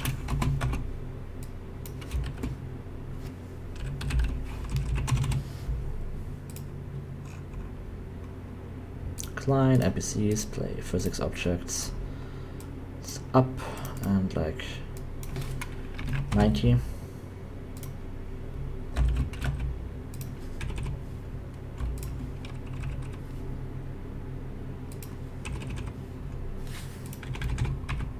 Something like that.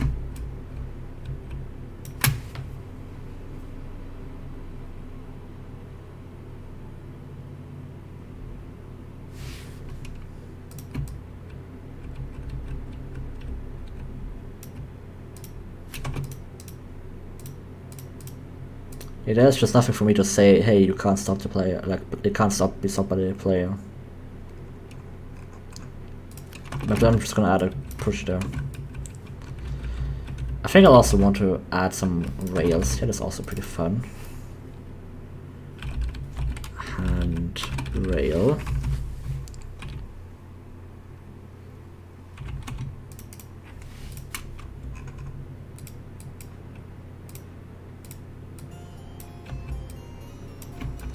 Kind of want to skip this because this is just too annoying, even for my sake. And I like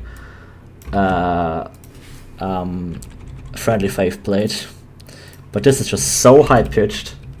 I can't stand it. No.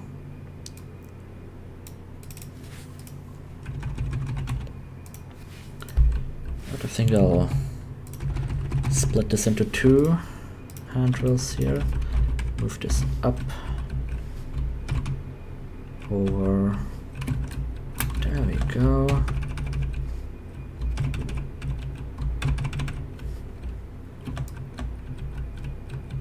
Yeah.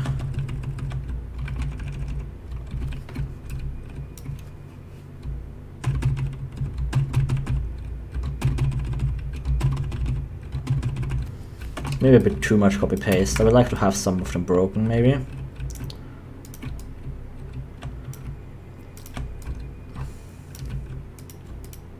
Just remove some here.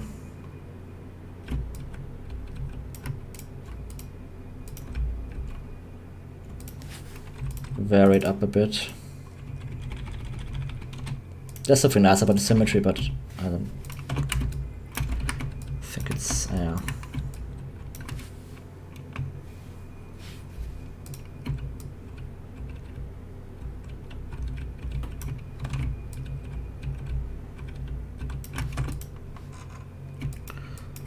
Let's expand this.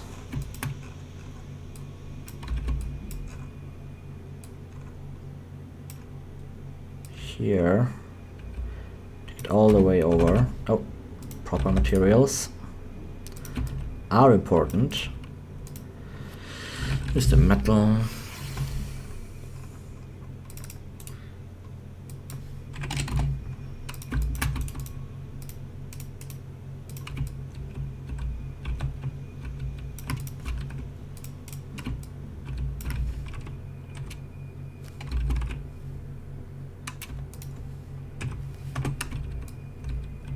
Yeah. There. Okay. I just want to get the ceiling a bit more done. But really, I want to just do it quickly. Let's see.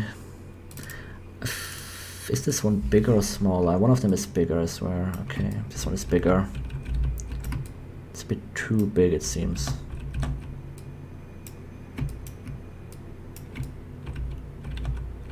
Yeah, this one's a bit too big. But maybe I can just put it in there and then delete the bits I don't need.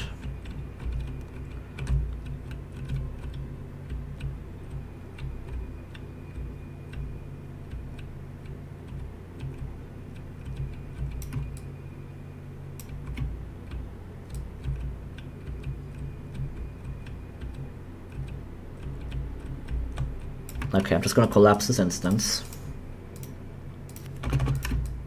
And delete what I don't need.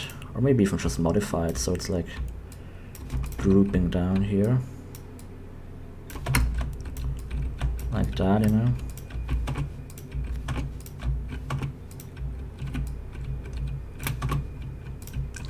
Moving this over. Get rid of those. Just delete that cable there.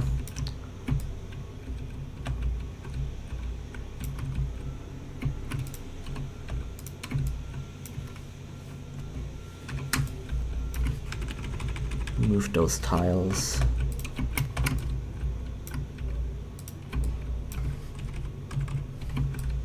Move it up a bit. What else do we have here with those? We don't need those.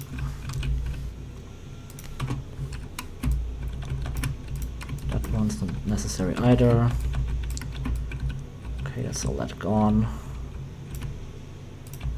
Just get rid of these. It's sometimes nice to just subtract stuff instead of adding it. Alright.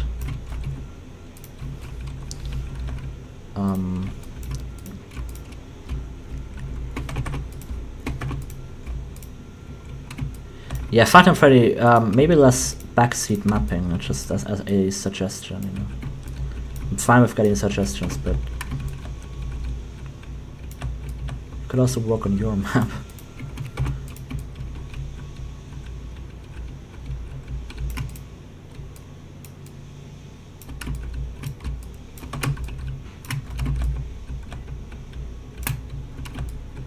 There we go.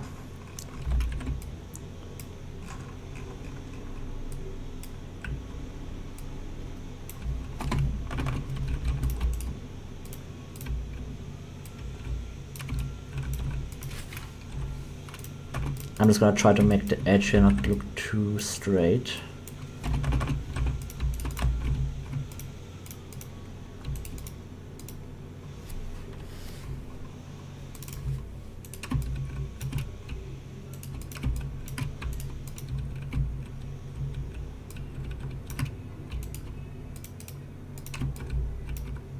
Okay.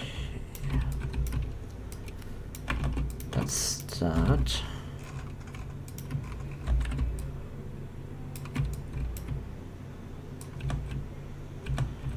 I'll add a little wall here. I will put the square beam, yellow square beam stuff. Another one.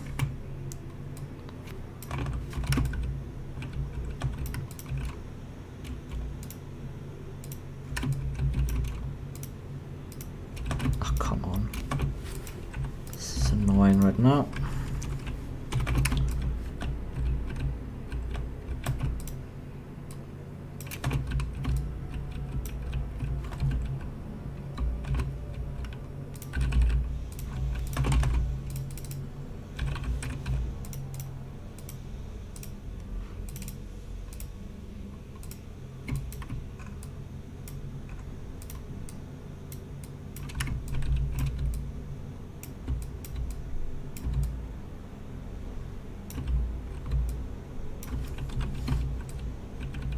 Sure. I want to fill all of this with plants anyway.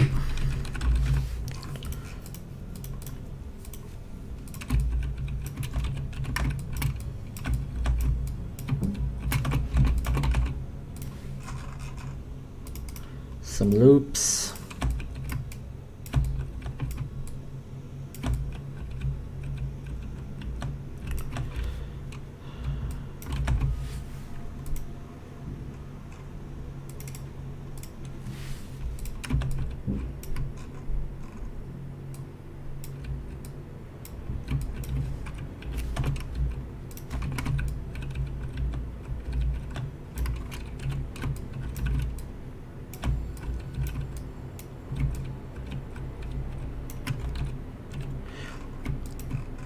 Yeah, no worries, Freddy. It's just, especially to me, it's sometimes frustrating. I'm sure a lot of other mappers have this. When we spend hours decorating all of this stuff, loading the tools and stuff, and then the only first comment we get from my player is, "Hey, does this have secrets? Is this or you know?"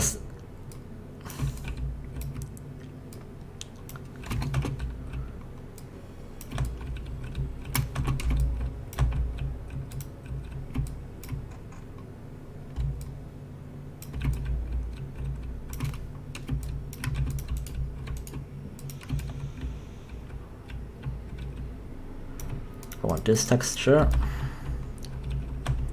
Where am I? There I am.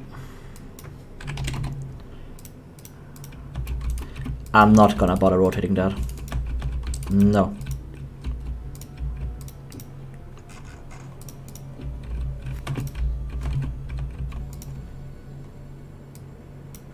Yeah, exactly, it's me. That's the frustration of those mapping communities, right? So I'm not really that much of a member of those anymore.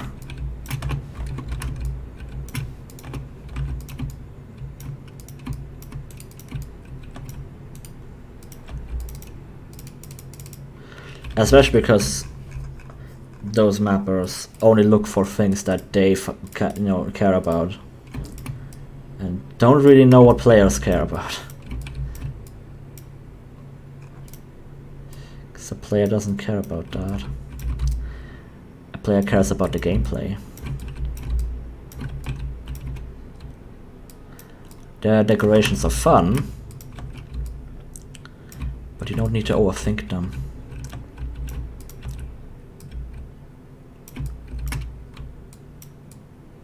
As long as they get the point across, they're fine.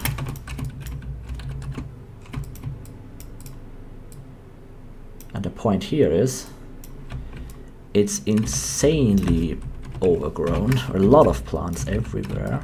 Plants, how you say it. That's the thing I want to tell here.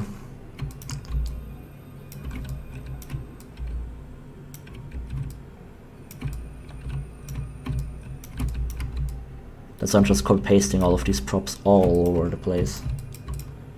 It's just, I just need that volume, you know.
I'm gonna put a few like tiles here as if those tiles flew down and broke the glass.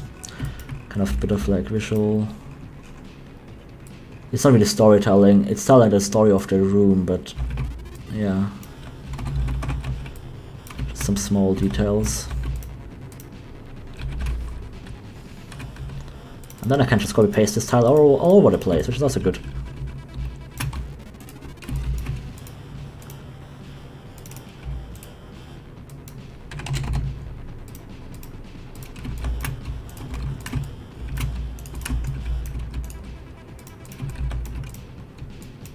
Oh, first I'll have to copy that, and now I can... This here, is this not from detail? Okay.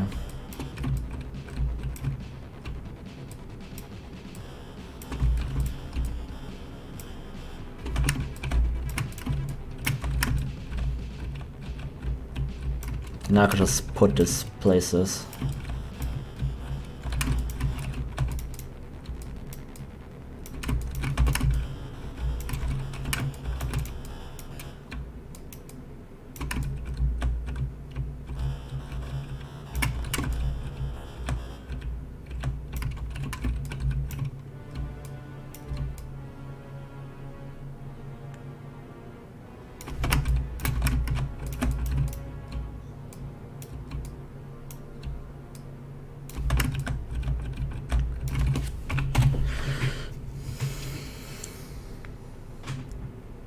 Okay, it's now been 4 hours. Last compile, we'll look at the map, and then I'm gonna go and have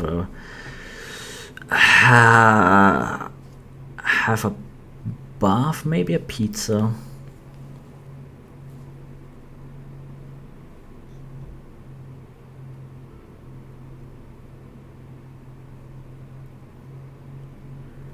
Oh, that's scary. Me.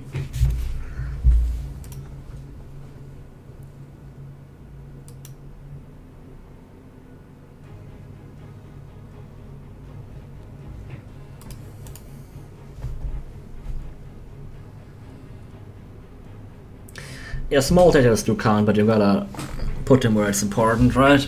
And the thing I'm just trying to say is getting the game out is more important than having it be perfect.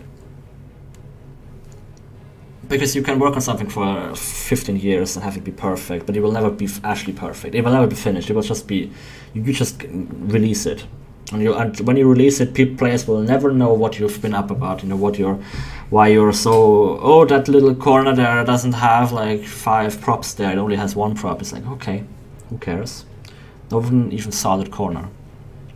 It's a thing I've just been realizing, that I've just been spending way too much time on the little details, or like trying to make everything perfect. At the same time, however, I've also just become much quicker at mapping. So yeah. I've done this whole thing in 4 hours. Would have not even been possible for me like a few years ago, you know. Also, these just end. I should have those connect to something. It's really cool, the instance. Even though those are... whatever. I don't care. I kind of want to make some more floor instance now.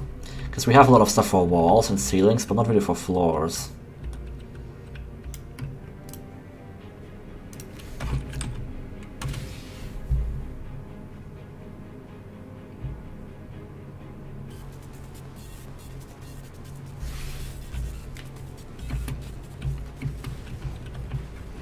Oh yeah, liking this. Screenshot time.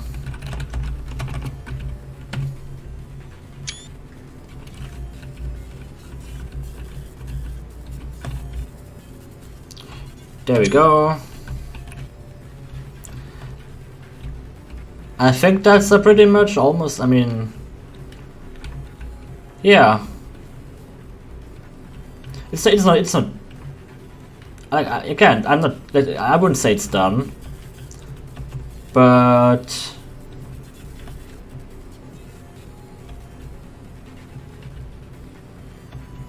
it's pretty darn good. I still want to do like this here, and it's a bit too foggy. feel like in a few areas. Let's look at the top section. Yeah, the ceiling is just, there's nothing there. Can't fall down here. Would be fun to have it actually be fall down there. You're very proud of me. Thanks. Let's test the push trigger. Get the cube.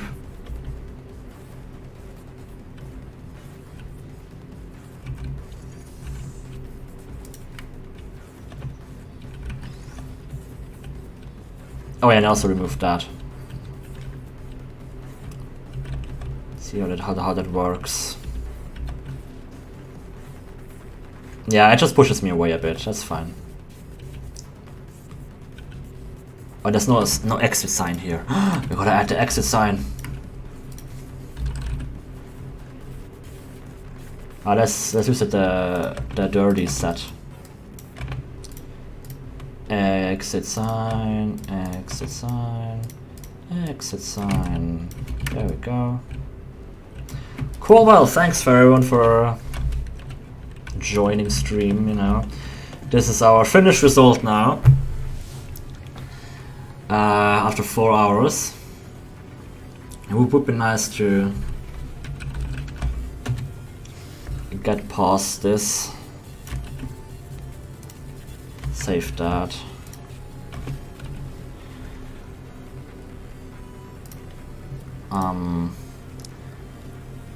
I'm gonna quickly. You'll see some gameplay footage. I'll quickly open up the proper map. Get that part and compile the previous version, right? So we can have a side-by-side comparison.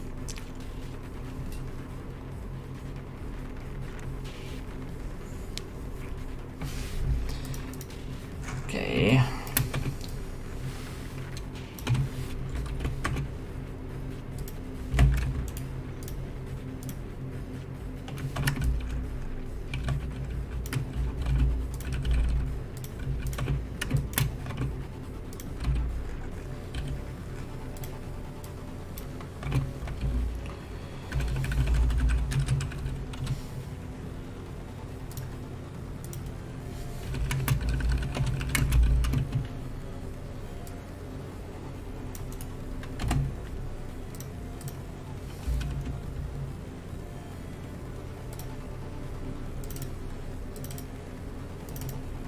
So just give me a second.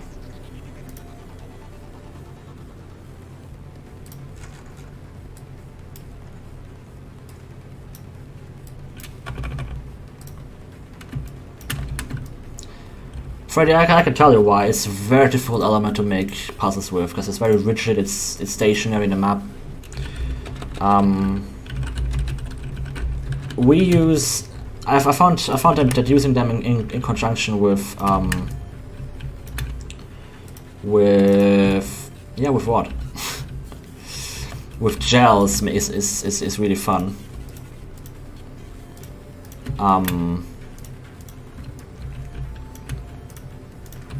But yeah, they didn't really do that in Portal 2, it seems. Okay, let's compile this. Area portal leak, as if I care.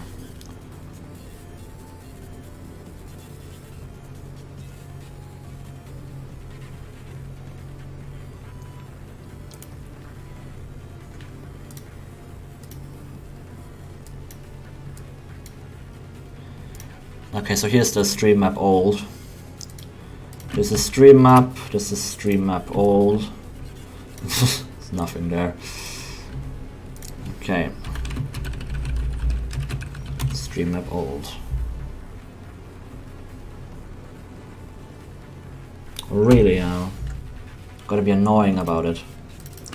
Okay, then I will fix the area portal issues. Fucking.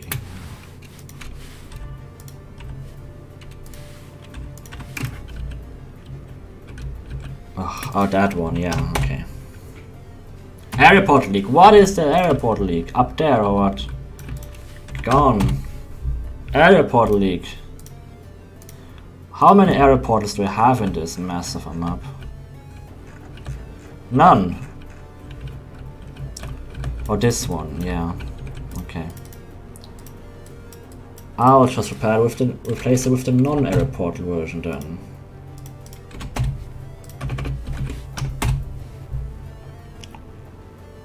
Okay. Yes, compile it please. Quick. There's nothing in here.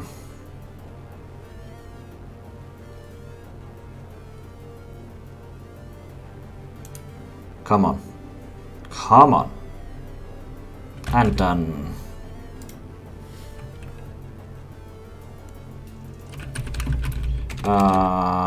Stream map old.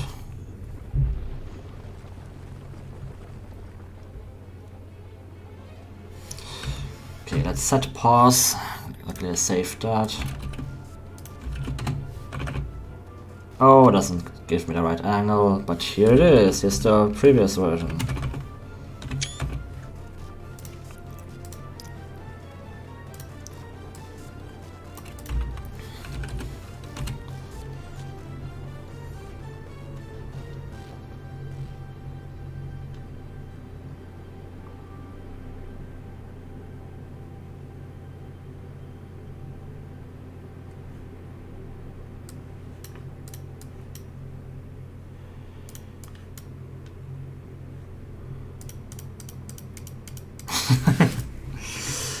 Yeah. So what's the thing to learn, I guess? It's just add stuff. Add fog. Fog is very important. It's just a mass of stuff in this map. Yeah. But that having that frame where stuff hangs down from it just gives you so many opportunities for like plants to hang, which always looks so super good.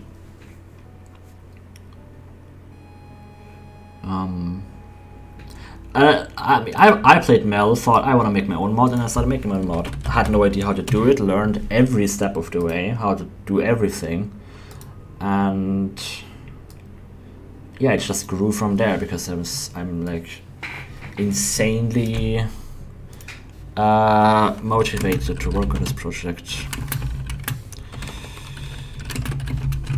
I'll commit this now.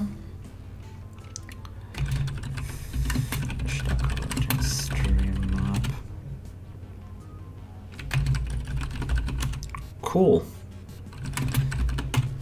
So thanks all for joining me on this journey of decorating this map. I think it turned out really well. Yeah, I'm pretty proud of this.